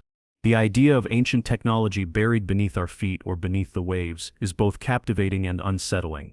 If these discoveries are indeed evidence of a lost civilization, it would suggest that we are not the first to possess advanced knowledge and technology. Perhaps the ancient world had secrets, technologies that could have advanced society far beyond what we imagine, only to be wiped away by the ravages of time and catastrophe. If we are to accept the possibility that ancient civilizations had access to lost technologies, we must also ask ourselves, how much of our own understanding of the past is shaped by the limits of what we have discovered so far? The implications are vast. Could the ancient structures found underwater and in remote regions be remnants of a much older global civilization, one that shared knowledge across vast distances, bridging cultures and continents? Or could they be the isolated achievements of different advanced societies that eventually disappeared, leaving behind only these fragments of their once great accomplishments? As we continue to explore these mysterious sites, we must ask, what if the evidence for ancient technology is buried beneath us, waiting to be uncovered? What if the key to understanding our forgotten past lies hidden, awaiting rediscovery by modern explorers, archaeologists, and scientists willing to challenge the traditional narrative of human history? The ocean holds many secrets, and with each discovery, we move one step closer to unlocking a chapter of human civilization that has long been lost to time. In the early 1930s, near the city of Baghdad, Iraq, a seemingly ordinary archaeological excavation led to the discovery of an artifact that would spark a century-long debate over the technological capabilities of ancient civilizations. It was a curious object, consisting of a clay jar containing a copper cylinder and an iron rod, which to the modern eye seemed to resemble a primitive form of battery or electrical device. This artifact, now famously known as the Baghdad Battery, has captivated archaeologists, historians, and scientists alike, who have speculated on its purpose and the technology it may represent. The object was discovered by a German archaeologist, Wilhelm Koenig, in 1938 while he was working at the Ctesiphon ruins near Baghdad, which are the remnants of the ancient Parthian Empire. The artifact itself was unassuming at first glance, a simple clay jar, about 6 inches tall with a copper cylinder inside and an iron rod that protruded from it. At the time of its discovery, it was assumed to be a mundane object, perhaps a storage vessel, a container for scrolls, or even a ceremonial item. The full significance of the find would not be appreciated until much later, as the first inkling of its possible function began to emerge. Koenig, though initially unsure of its function, began to hypothesize that the object might be a form of galvanic cell, a device capable of producing electricity. His suspicions were based on the fact that the copper and iron materials, when combined with a certain electrolyte, could indeed generate a small electrical current, an effect known as electrochemistry. At the time, electricity was a relatively new field of study, with scientists like Alessandro Volta having only recently demonstrated the basic principles of galvanism and the Koenig's suggestion that the Baghdad battery could be a form of primitive electrical device was met with intrigue, but also skepticism.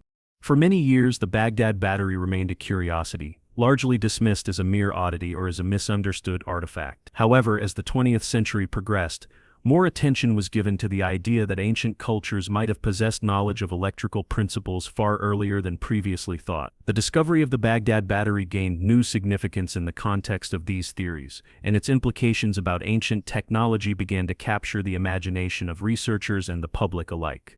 The object's structure certainly raised questions that were difficult to ignore. The copper cylinder and iron rod, which appeared to fit together in a manner that would allow for the flow of electricity, were unusual for an artifact of its time, roughly dating back to the Parthian period, around 2,000 years ago. The clay jar itself, acting as an insulator, appeared to serve as a protective casing, which further suggested the possibility of a technological function beyond simple storage. What could an ancient civilization have used such a device for, if indeed it was a form of electrical generator or battery? At the time of its discovery, electricity as we understand it was still in its infancy, and the idea that such an advanced concept could have been understood and utilized by a civilization thousands of years ago seemed improbable to many. Was the Baghdad battery just a simple, functional artifact, or could it be the relic of an advanced, forgotten technology? Could this humble object, buried in the earth for centuries, represent a lost chapter of human history, a time when ancient peoples harnessed the power of electricity long before modern science had its breakthroughs?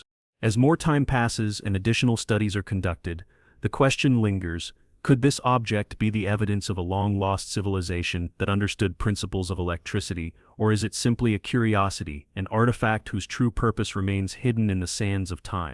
At first glance, the Baghdad battery may appear to be little more than an ancient jar, an artifact whose use remains a mystery.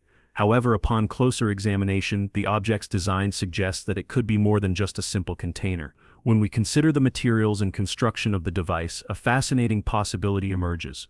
The Baghdad battery may have been an ancient galvanic cell, a type of electrochemical device capable of producing a small electrical current. This theory has intrigued scientists and archaeologists alike, prompting speculation about whether ancient civilizations had knowledge of electricity long before the scientific breakthroughs of the modern era.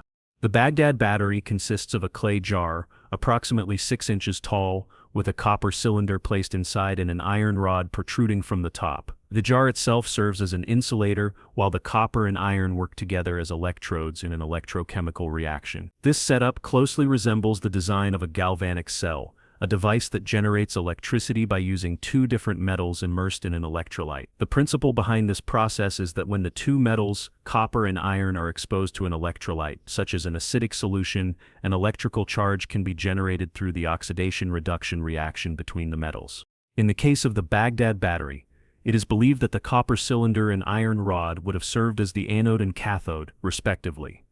The clay jar would have contained an electrolyte, perhaps a vinegar or acid solution, that would facilitate the electrochemical reaction. When the device was activated, a small current could have been generated, potentially allowing it to produce a modest amount of electricity. The simplicity of the design, with its basic materials, suggests that the Baghdad battery could have functioned as a rudimentary form of battery, able to store and release electrical energy. This raises an intriguing question: what could such a device have been used for in the ancient world? Some researchers believe that the Baghdad battery could have been employed for electroplating, a process by which a thin layer of metal is deposited onto a surface using an electrical current. This technique, which wasn't rediscovered until the 19th century, could have been used by ancient civilizations to decorate objects, create fine metalwork, or even make tools or jewelry more durable by coating them in a layer of precious metal. If this theory holds true, it would suggest that the knowledge of electricity, specifically how to generate and manipulate electrical current, was not entirely foreign to ancient cultures. Other theories propose that the Baghdad battery could have been used for medical purposes, such as treating ailments with electrotherapy, a practice that modern scientists only began exploring in the 19th century. While the historical evidence for this is speculative, the idea that ancient civilizations may have used electricity for healing purposes is intriguing, especially when we consider the potential therapeutic effects of electric currents on the human body. The Baghdad battery's design and functionality open the door to fascinating possibilities.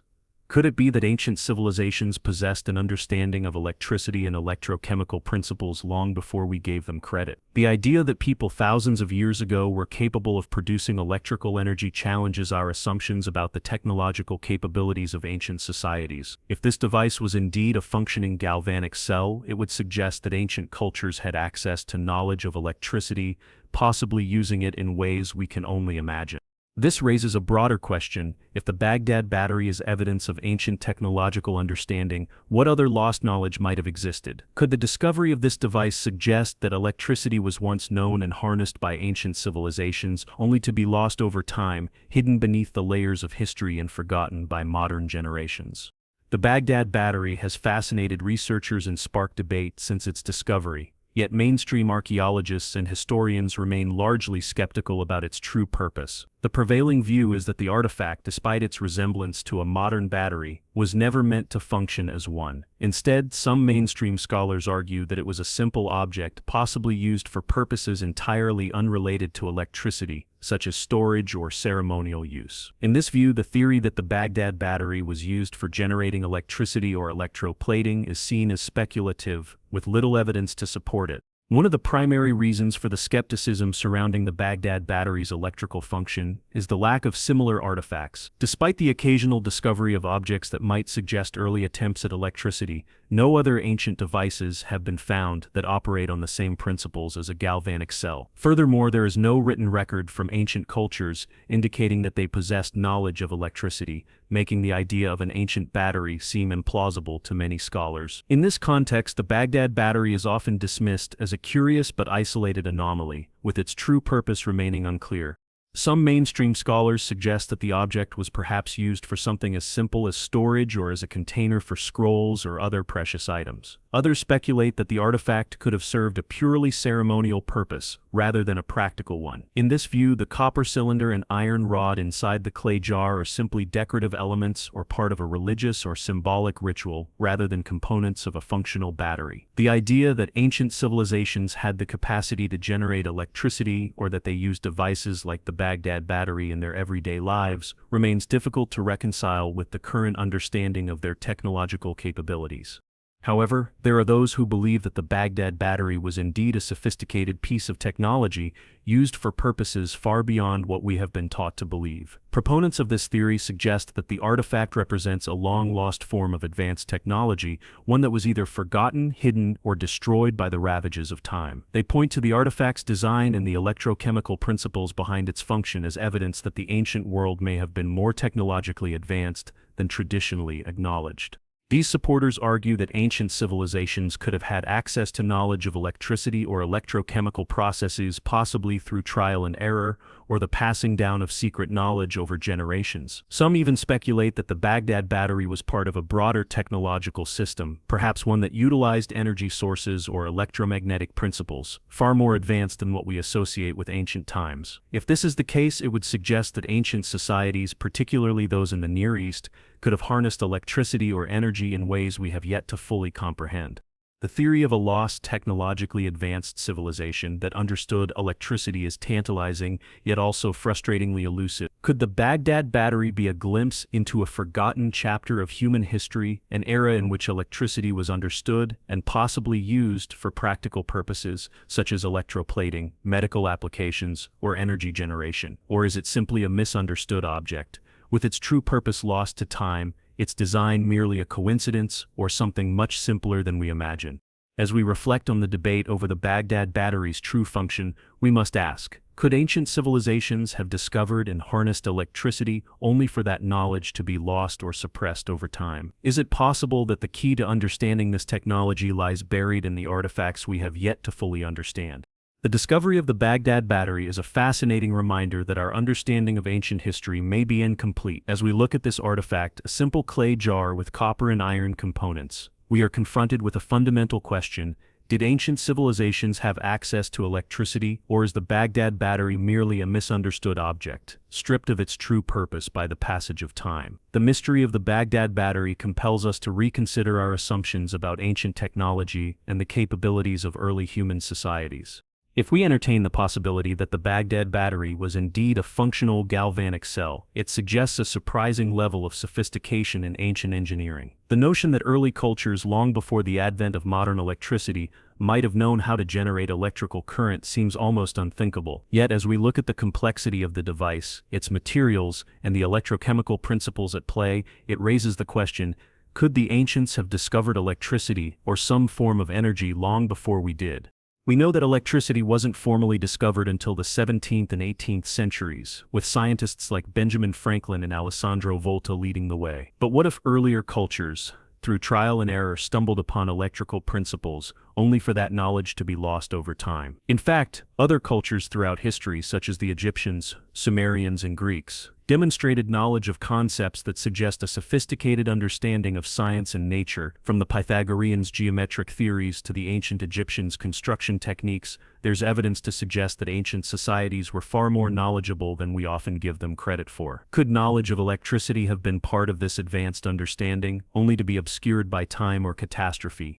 It is also important to consider that the Baghdad battery is not the only ancient artifact that hints at lost technological knowledge. Other discoveries, such as the Antikythera mechanism, an ancient analog computer, or the pyramids of Giza, challenge the conventional narrative that ancient civilizations lacked advanced technology. These artifacts suggest that ancient cultures may have understood principles that for many centuries were thought to be beyond their reach. The Baghdad battery, then, could be another piece in the puzzle, a remnant of a forgotten technological era. Reflecting on the Baghdad battery and similar discoveries raises an even more thought-provoking question: what if our conventional understanding of human history is incomplete? We have long believed that the technological advancements we take for granted were developed in a linear fashion, with each breakthrough building upon the previous. But what if there were earlier civilizations that possessed knowledge and technologies we have yet uncovered? The idea of lost civilizations, ones that may have had access to electricity, advanced engineering, or other technologies, forces us to reconsider the linear timeline of human progress and open our minds to the possibility of a forgotten history. Could it be that the ancients were capable of much more than we realize? Could the Baghdad battery and similar artifacts represent a long-lost technology, one that was buried beneath the sands of time, forgotten by later civilization? The possibility that ancient peoples understood and harnessed electricity suggests that we have much more to learn from the past, knowledge that may be waiting to be rediscovered in the artifacts that remain hidden beneath our feet. As we contemplate the Baghdad battery and its implications, we must ask ourselves, what if the ancients discovered the secrets of electricity long before we did? What if the key to unlocking this lost knowledge is buried in the ruins of ancient civilizations, waiting for us to uncover it? Standing tall against the backdrop of the Giza Plateau, the Great Sphinx has long captured the imagination of those who gaze upon it. With the body of a lion and the head of a pharaoh, the Sphinx is a striking symbol of ancient Egypt's grandeur. It is one of the most recognizable monuments in the world, a symbol of mystery, power, and enigma. But the true origins and purpose of this monumental figure continue to puzzle historians, archaeologists, and researchers alike. Traditionally, the Sphinx is believed to have been built during the reign of Pharaoh Khafre, c. 250 CE, who is also credited with constructing the second pyramid at Giza. According to this mainstream view, the Sphinx was carved from the natural limestone bedrock and represents Khafre, the ruler of Egypt at the time. Its placement near the pyramids is seen as a monumental representation of Khafre's power, with the lion's body symbolizing strength and the head portraying the pharaoh's visage, linking him to the divine. The Sphinx's purpose, according to traditional Egyptology, was to serve as a guardian figure, watching over the pyramids and the necropolis of Giza. Its gaze, directed eastward, may have symbolized the pharaoh's control over the rising sun and the eternal afterlife, serving as both protector and a divine figure overseeing the passage of time. Over millennia, this symbolic guardian has watched over the desert, becoming an icon of Egyptian culture and a focal point for visitors and scholars. Yet, despite its majestic presence and long-standing association with the pharaoh Khafre, the Sphinx harbors many mysteries that challenge this conventional narrative. The sheer scale and the intricate craftsmanship of the monument make it seem almost beyond the scope of what would be expected from a civilization of Khafre's time. The question arises, could this monument, which has survived for over 4,000 years, have been built during a time even earlier than traditionally believed? This question has sparked ongoing debates about the true age and purpose of the Sphinx. While the traditional dating of the Sphinx places it in the 4th dynasty of the Old Kingdom, some researchers have begun to challenge this view. They suggest that the erosion patterns on the Sphinx's body may not match the environmental conditions of Khafre's time, implying that it could have been built much earlier, perhaps even before the rise of the ancient Egyptian civilization itself. Geologists and researchers who have studied the Sphinx closely point to the extensive water erosion visible on the monument's limestone base as evidence of much older origins. They argue that the erosion could not have been caused by the dry desert climate that has dominated the region for thousands of years, but rather by heavy rainfall which occurred during a wetter period in the region's distant past. If the Sphinx was exposed to such conditions, it would have had to have been constructed during a time when the climate of Egypt was significantly different, perhaps as far back as 10,000 BCE or earlier. As we delve deeper into these geological findings and their implications, we are confronted with a tantalizing possibility. Could the Sphinx, in fact, be a remnant of a far older civilization? If the dating of the Sphinx were to be revised, it might suggest that a lost civilization, with advanced knowledge of engineering, astronomy, and architecture, existed in ancient Egypt long before the pharaohs we know today. Could the Sphinx be not a symbol of Khafre's rule, but a testament to a civilization that has long been forgotten by history? For centuries, the Great Sphinx has stood as a monumental symbol of Egypt's ancient grandeur. Yet, despite its revered status, the Sphinx harbors an intriguing geological anomaly that has led some researchers to question the traditional dating of this iconic monument. While Egyptologists have long maintained that the Sphinx was carved during the reign of Pharaoh Khafre, recent studies of the monument's erosion patterns have raised the possibility that the Sphinx is much older than previously thought, perhaps dating back to a time far earlier than the Old Kingdom. The most compelling argument for an older Sphinx comes from the study of erosion patterns. The Sphinx, which was carved from the natural limestone bedrock of the Giza Plateau, shows signs of significant weathering. While the desert climate of modern-day Egypt is dry and arid, the Sphinx's surface bears traces of what some researchers argue are the effects of water erosion. This type of erosion is not typical for the current desert conditions, where minimal rainfall occurs annually. Instead, water erosion suggests a much wetter environment, one that existed during a period of increased rainfall in ancient Egypt. Geologists, most notably Robert Schoch, a professor of geology at Boston University, have studied the erosion on the Sphinx in depth and concluded that it is unlikely to have occurred during the dry conditions of the 4th dynasty. Around Schoch's analysis of the Sphinx's weathered surface led him to propose that the monument could have been carved as early as 10,000 BCE, a period during which Egypt's climate was significantly wetter than it is today. This theory is based on the evidence of deep, vertical fissures in the Sphinx's limestone, which Schoch argues are consistent with the type of erosion caused by heavy rainfall rather than the wind and sand erosion typically seen in deserts. Shawka's findings challenge the conventional understanding of the Sphinx's origins. If the Sphinx were indeed built during the end of the Pleistocene epoch, it would predate the rise of the ancient Egyptian civilization by thousands of years, suggesting the existence of a lost civilization that had access to advanced knowledge and construction techniques far earlier than we have historically believed. This would imply that ancient Egypt, far from being the cradle of civilization, might have inherited or even rediscovered knowledge from a much earlier, forgotten culture. Other scholars have questioned the traditional dating of the Sphinx by examining the stratigraphy of the surrounding area. Stratigraphy is the study of rock layers and the way they are deposited over time. Some researchers argue that the layers of sediment found near the Sphinx could indicate that the structure was built at a time when the region was still subject to significant geological shifts, again pointing to an age that far predates the rise of the pharaohs. If the Sphinx is indeed much older than previously thought, it raises profound questions about the origins of civilization. Could ancient Egypt, with its sophisticated knowledge of engineering, astronomy, and mathematics, have inherited this knowledge from a much older civilization? If so, what happened to this lost culture, and why did its knowledge seem to vanish into obscurity?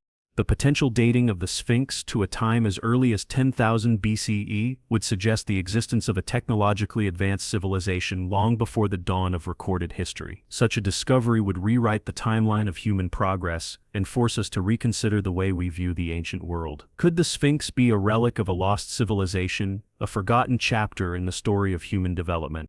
As we continue to examine the geological evidence, the question looms: could the Sphinx truly be a monument from a much older era, a time when the world's climate and civilizations were very different? The mystery surrounding the age of the Great Sphinx of Giza is not just about dating its stones or uncovering its weathered surfaces. It is about what the Sphinx represents, potentially a key to unlocking the secrets of lost knowledge, technology, and civilizations that might have existed long before the ancient Egyptians. If the Sphinx is indeed much older than previously believed, as the geological evidence suggests, then it could be a testament to an ancient culture that understood principles of engineering, astronomy, and possibly even energy manipulation, knowledge that was lost over time, perhaps deliberately obscured or forgotten by history. One of the most intriguing theories about the Sphinx, proposed by alternative historians and researchers, is that it was not built by the Egyptians at all, but rather by a lost civilization with a level of technological sophistication far beyond what the Egyptians of the Old Kingdom could have achieved. This civilization, some argue, might have been the true creators of the Sphinx, leaving behind not just the monument but other advanced knowledge and technologies that have since been lost or buried under the sands of time. The Sphinx, in this view, becomes a symbol of that lost civilization, a gateway to the secrets of a bygone age. Several theories suggest that the Sphinx could have been built by a global network of advanced civilizations that existed long before the Egyptians. This idea challenges the conventional notion that human history is a linear progression, where each culture builds upon the knowledge of its predecessors. Instead, proponents of this theory argue that there could have been ancient civilizations that spanned the globe, sharing knowledge of astronomy, architecture, and even energy technology that we have yet to fully comprehend. One such theory is that the Sphinx was designed to align with specific celestial events, a feature that would imply a deep understanding of the stars and the cosmos. The ancient Egyptians were certainly masters of astronomical observation, and the Sphinx itself has been suggested to be aligned with the constellation Leo, which would have had significant astrological and symbolic meaning at the time of its construction. But if the Sphinx is much older than traditionally believed, it suggests that the knowledge of celestial alignment may have originated from an even earlier civilization, one with advanced astronomical knowledge and the ability to manipulate such information for practical and religious purposes. Another fascinating idea is that the Sphinx may have been a repository of ancient technologies, tools, knowledge, and even energy systems that were used by this lost civilization. Some researchers have proposed that the Sphinx could be part of a much larger complex of pyramids and structures that were designed to harness energy from the Earth's magnetic fields, or perhaps even utilize electromagnetic technology. The idea that ancient civilizations might have used advanced forms of energy to power their societies, from lighting to machinery, has been explored in various speculative theories. If the Sphinx was part of such a system, it would not only be a monument to the pharaohs but a remnant of a time when ancient peoples understood and harnessed energy in ways that modern scientists are only beginning to explore. Finally, the Sphinx's weathered appearance, marked by erosion patterns that suggest a much older age, has led some to speculate that the monument could be a symbol of ancient wisdom that has been lost to the tides of time. Perhaps it was built by a people who had already discovered the laws of physics, geometry, and energy, using their understanding to construct structures that could withstand the ravages of time and the elements. Could these ancient builders have passed on their knowledge to the Egyptians, who then adapted and built upon it, or did they leave behind clues that we are only now beginning to decipher? As we ponder these theories, we are left to consider what the Sphinx represents in the context of human history. Is it simply a symbol of Egyptian power, or is it a monument to a lost civilization whose knowledge and wisdom were so advanced that they have yet to be fully understood? The Sphinx stands as a reminder that there are still mysteries waiting to be unlocked, and perhaps just beneath the surface lies knowledge that could change the way we view the ancient world.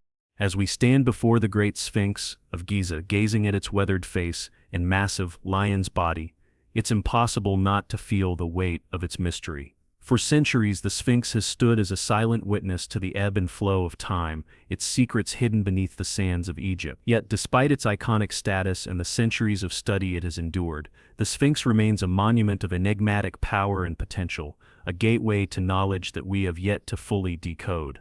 The question of the Sphinx's true age, and the possibility that it may be far older than traditionally believed, forces us to reconsider the timeline of human civilization. If the Sphinx was indeed constructed during a period of increased rainfall, possibly as early as 10,000 BCE, it suggests that the ancient Egyptians might not have been the first civilization to inhabit this land. Instead, they may have inherited knowledge and wisdom from an even older, lost culture. The Sphinx in this context becomes more than just a royal symbol or a religious monument. It could be a remnant of a civilization whose advancements in engineering, astronomy, and even energy manipulation were lost to time, leaving only this singular monument as a clue to their existence. As we reflect on these possibilities, we are drawn to the idea that the Sphinx may be a repository of hidden knowledge, a relic of a civilization that understood the cosmos in ways we have yet to comprehend. Its alignment with the stars, its massive size, and its intricate construction all point to a people who had mastered not just stone carving but an understanding of the universe itself. If the Sphinx was indeed built by a lost civilization, then it could hold the key to unlocking the mysteries of ancient technology, perhaps even energy systems or techniques that we have yet to rediscover. Moreover, the geological evidence of water erosion on the Sphinx suggests that its origins might stretch far beyond the ancient Egyptians. If the Sphinx was constructed during a period of greater rainfall, then it may have been created by a civilization living in an environment vastly different from the dry desert landscape of modern-day Egypt. This raises the possibility that the Sphinx is not merely a monument to the pharaohs but a symbol of ancient wisdom, one that was passed down through generations only to be obscured by the changing climate and the passage of time. Could the Sphinx be a piece of a much larger puzzle, a remnant of a global network of advanced civilizations that spanned continents and left behind monuments like this one? From the submerged pyramids of the Caribbean to the mysterious Bosnian pyramids, there are other structures scattered across the globe that suggest a deeper, more interconnected history of humanity, one in which advanced knowledge was shared and lost over millennia. The Sphinx, as a part of this larger tapestry, may hold the answers to questions about ancient technology, astronomy, and even energy manipulation that we have only begun to explore. The mystery of the Sphinx raises one final haunting question. Is the Sphinx a key to ancient knowledge we have yet to decode? Could the answers to humanity's greatest questions about our origins, our place in the universe, and the lost wisdom of ancient civilizations be hidden in plain sight, waiting for the right moment to be unlocked? The Sphinx stands as a reminder that there is much we have yet to discover about our past, and perhaps buried beneath its surface lies a treasure trove of knowledge that could change our understanding of history forever. Throughout history, civilizations have risen to power, reached the peak of cultural and technological achievement, and then, often inexplicably, crumbled into oblivion. The cyclical nature of empire building, where civilizations rise, flourish, and eventually collapse, has been a defining characteristic of human history. From the towering ziggurats of Mesopotamia to the majestic pyramids of Egypt and the mighty Roman Empire, each civilization has followed a similar trajectory: a period of greatness, a period of decline, and ultimately a collapse. But why do these great empires fall? Was it simply inevitable, or were there hidden forces at play that accelerated their downfall? Take Mesopotamia, for example. Often called the cradle of civilization, it was home to some of the earliest cities and empires, including the Sumerians, Akkadians, Babylonians, and Assyrians. These cultures advanced in ways that shaped human history, from the invention of writing to the development of advanced irrigation techniques. Yet, despite their innovations, these civilizations eventually fell. Some historians argue that the decline of Mesopotamian civilization was caused by a combination of environmental factors, such as soil salinization due to over-irrigation, which reduced agricultural productivity. As a result, economic instability and social unrest followed, ultimately leading to the collapse of these ancient empires.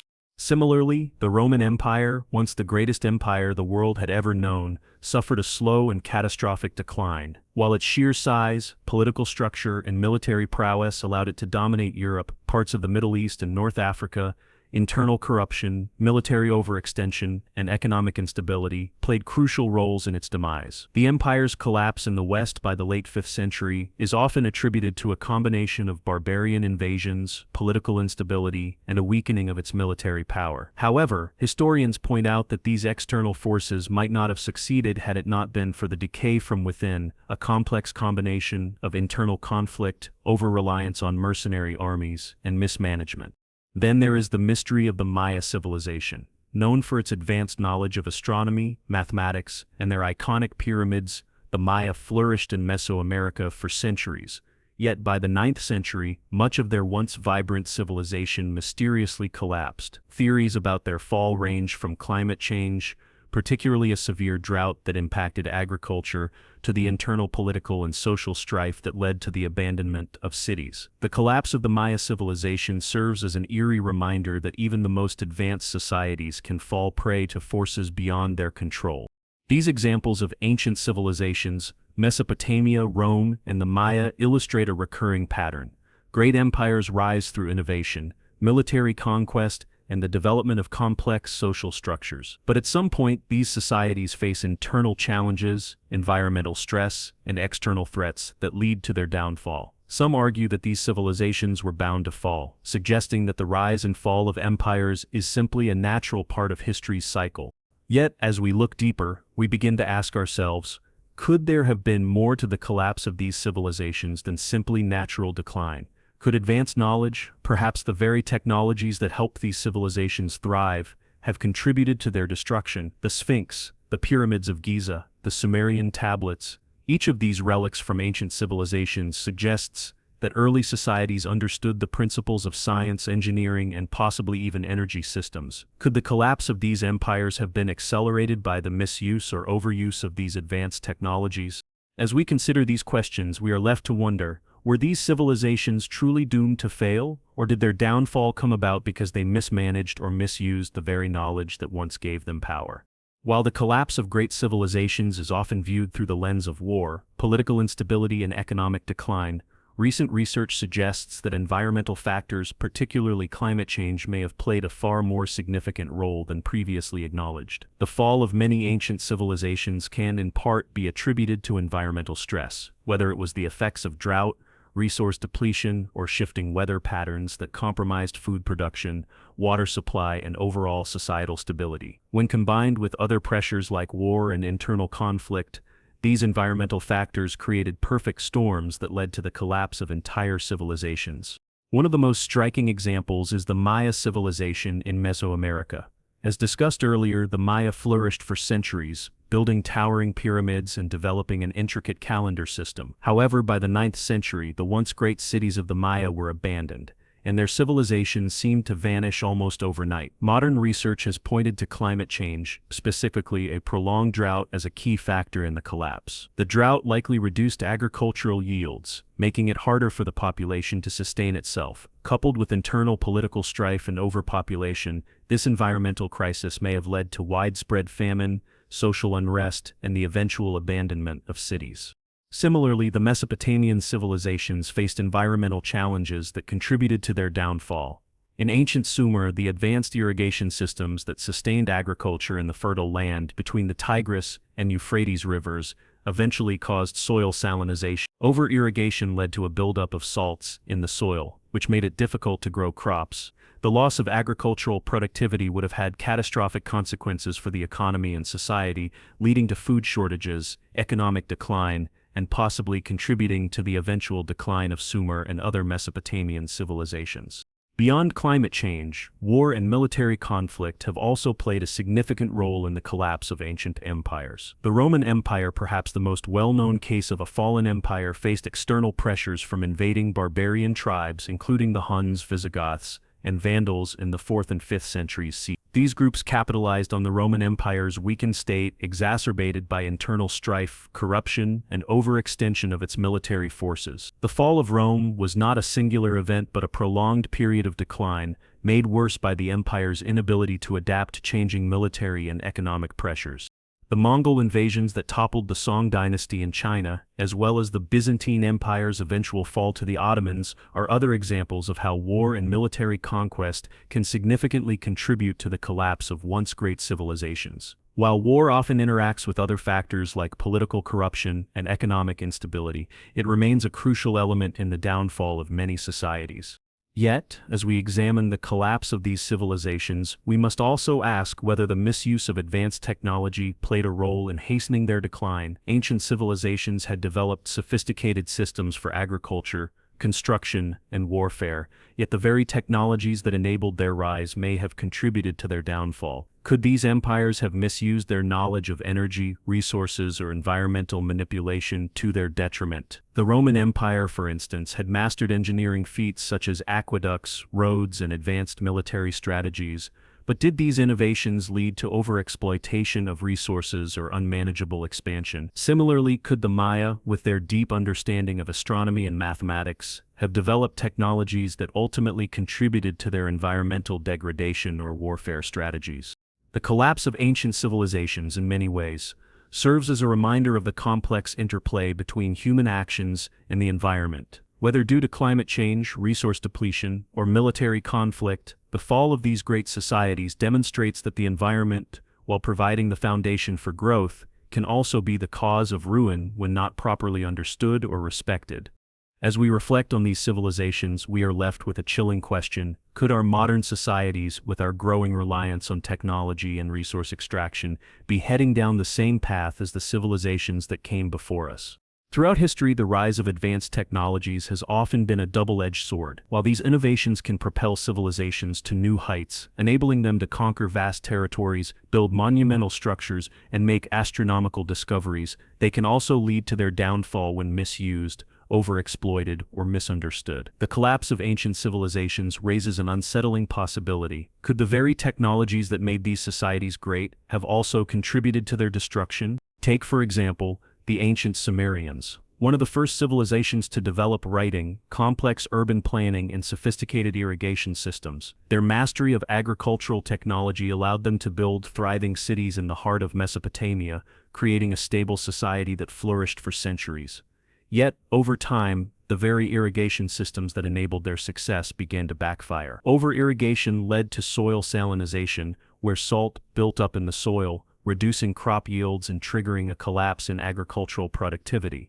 This environmental disaster was made worse by an over-reliance on their technology to regulate water and maintain agricultural output. Instead of adapting to changing environmental conditions, the Sumerians' continued use of their irrigation systems ultimately hastened their society's downfall. Similarly, the Maya civilization, known for its astronomical precision, architectural marvels, and advanced agricultural techniques, suffered a mysterious collapse in the 9th century CE. While many factors likely contributed to the Maya's decline, including warfare, political instability, and internal strife, drought seems to have played a pivotal role. The Maya's advanced water management systems, which were once the lifeblood of their civilization, became less effective during periods of prolonged drought, and their agricultural technologies were insufficient to sustain their growing population in such conditions. The very innovations that had allowed the Maya to thrive were ultimately inadequate in the face of a changing environment. One of the most disturbing possibilities is that advanced weaponry and military technology may have played a role in accelerating the fall of civilizations. The Roman Empire, which spanned 3 continents and wielded unparalleled military power, relied heavily on its technological innovations, such as siege weapons, road systems, and aqueducts. However, the empire's military overreach and inability to control its vast territories ultimately led to its downfall. The Romans may have had the technology to expand their empire, but they did not have the capacity to manage it sustainably. The empire's reliance on mercenary forces rather than a loyal citizen army also contributed to its weakening. In the end, advanced military technology, when combined with internal political instability, was a catalyst for the Roman Empire's collapse. Even more speculative theories suggest that ancient civilizations may have developed energy systems that allowed them to harness the forces of nature, such as electromagnetic energy, solar power, or crystal technologies that were lost to time after the civilizations fell. The idea that the Great Pyramid of Giza or the Sphinx might have been part of an ancient energy system capable of harnessing natural forces, or that ancient cultures might have used electromagnetic fields to power their cities, is an exciting yet speculative proposition. If true, the misuse or overuse of such technologies might have contributed to the collapse of these civilizations, either by overtaxing the environment or by inadvertently causing environmental shifts. Perhaps the most unsettling thought is that advanced knowledge, such as that of energy manipulation, could have been misused, leading to catastrophic results. Just as modern technologies like nuclear weapons, artificial intelligence, and bioengineering pose potential risks today, ancient civilizations may have faced similar dilemmas with their own advanced technologies. Could the misuse of these technologies have triggered natural disasters, resource depletion, or social collapse? It is a chilling thought, but one that raises important questions about the responsibility that comes with technological advancement. The fall of ancient civilizations, therefore, may not have been a simple matter of environmental change or warfare. It could have been the mismanagement of advanced technologies, either due to lack of understanding or the overwhelming desire to control nature and resources. The very knowledge that allowed these civilizations to thrive might have been their undoing, leading them to overextend their power, exploit their environments, or develop weapons and systems that were too powerful to manage. As we look at these ancient collapses, we must ask, are we too at risk of repeating the mistakes of these civilizations? Will our own advanced technologies, whether in the form of artificial intelligence, biotechnology, or energy systems, lead us to a similar fate should we misuse or over-rely on them? As we examine the rise and fall of ancient civilizations, we are confronted with a profound and unsettling thought. Could the mistakes of these great empires be repeating themselves today? The collapse of civilizations like Mesopotamia, Rome, and the Maya offers timeless lessons about the dangers of over-reliance on advanced technologies, mismanagement of resources, and the inability to adapt to changing environments. As modern societies continue to advance technologically, are we, too, at risk of repeating the same mistakes that led to the downfall of these ancient cultures? The parallels between ancient civilizations and our own world are striking. The ancient Egyptians, Romans, and Maya all harnessed advanced knowledge in engineering, agriculture, and astronomy, allowing their civilizations to flourish. But as their empires grew, so did their reliance on resources, whether it was land, labor, or raw materials. In many cases, overexploitation of these resources led to the weakening of their societies, setting the stage for their eventual collapse. Today, as we face issues like climate change, resource depletion, and environmental degradation, the question arises, are we setting ourselves up for the same kind of collapse that befell these ancient civilizations?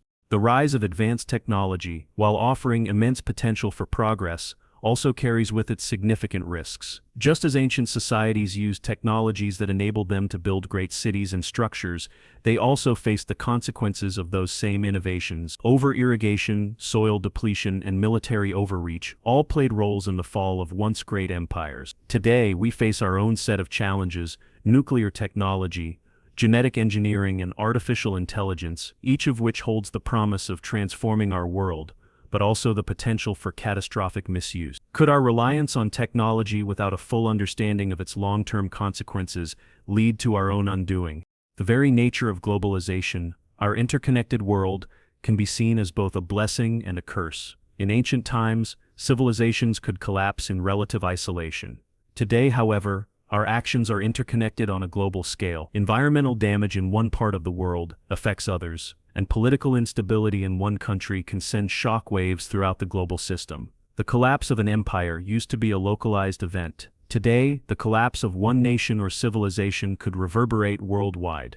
Furthermore, the advancements in energy, genetic research, and nanotechnology may one day provide solutions to the problems we face. Clean energy, sustainable agriculture, and medical cures for diseases. But these advancements could also bring unforeseen consequences if misused. As ancient civilizations discovered, once a civilization possesses great power, whether in the form of energy, technology, or knowledge, it must be wielded with great responsibility. The question is, are we prepared to manage the immense power that we are gaining, or will we, like the civilizations of the past, allow our innovations to spiral out of control, leading to self-destruction? As we consider the future, the lesson of history is clear.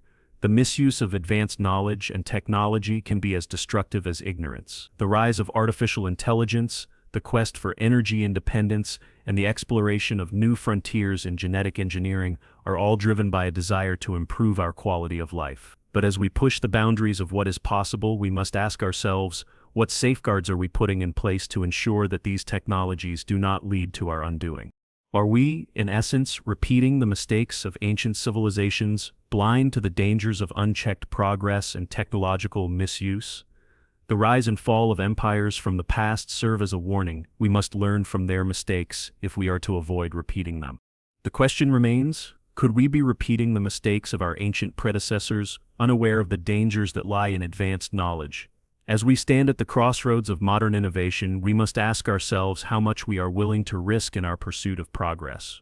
As we close this exploration of the mysteries that have long captivated the human imagination, we are left with a tapestry of speculative ideas and unanswered questions. Questions that not only invite us to look back into the distant past, but also to reflect on our own future. We have journeyed through ancient ruins, debated the rise and fall of civilizations, and speculated on the lost technologies that may have once been the bedrock of humanity's greatest achievements. From the Sphinx to the Baghdad Battery, from the mysterious submerged cities of the Caribbean to the collapse of ancient empires, we have seen the threads of ancient wisdom and knowledge that might still remain woven into the fabric of our history, waiting to be uncovered.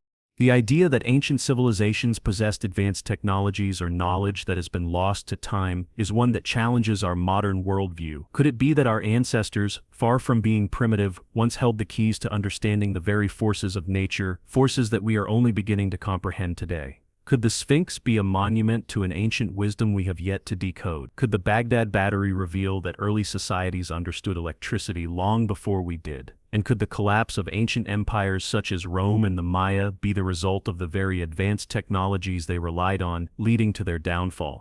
As we reflect on these ideas, we are forced to ask, what if the story of human history is still being written, with ancient wisdom waiting to guide us once again?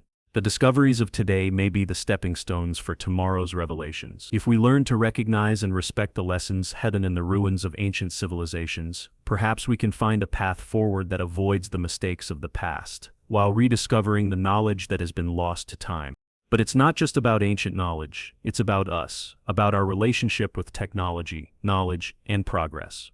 We live in a world where our technological advancements are accelerating at an unprecedented rate. Yet, we must ask ourselves, are we truly prepared for the immense power that comes with these advancements? The rise of artificial intelligence, biotechnology, and energy systems is opening doors to new possibilities. But what happens when these technologies are misused, or when they are beyond our understanding? Just as the ancient civilizations once rose and fell, could we too face a reckoning if we fail to handle the knowledge and power at our fingertips? The lessons of the past are not just historical curiosities, they are warnings, reminders that with great knowledge comes great responsibility. As we look forward, it is essential that we do not forget the potential dangers of advanced technology and the fragility of human societies. But there is also hope.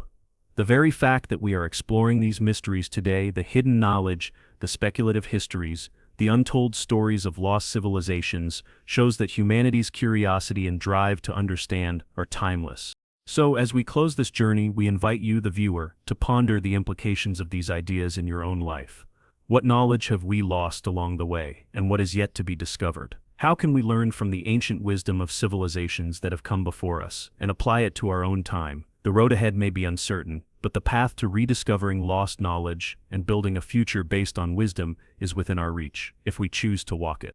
In the end, the story of human history is not set in stone. It is still unfolding, and perhaps, just perhaps, the ancient wisdom of the past is waiting to guide us once again, helping us shape a future where the mistakes of old are not repeated, but learned from. We are not simply heirs to the past. We are its interpreters, its guardians, and its continuers.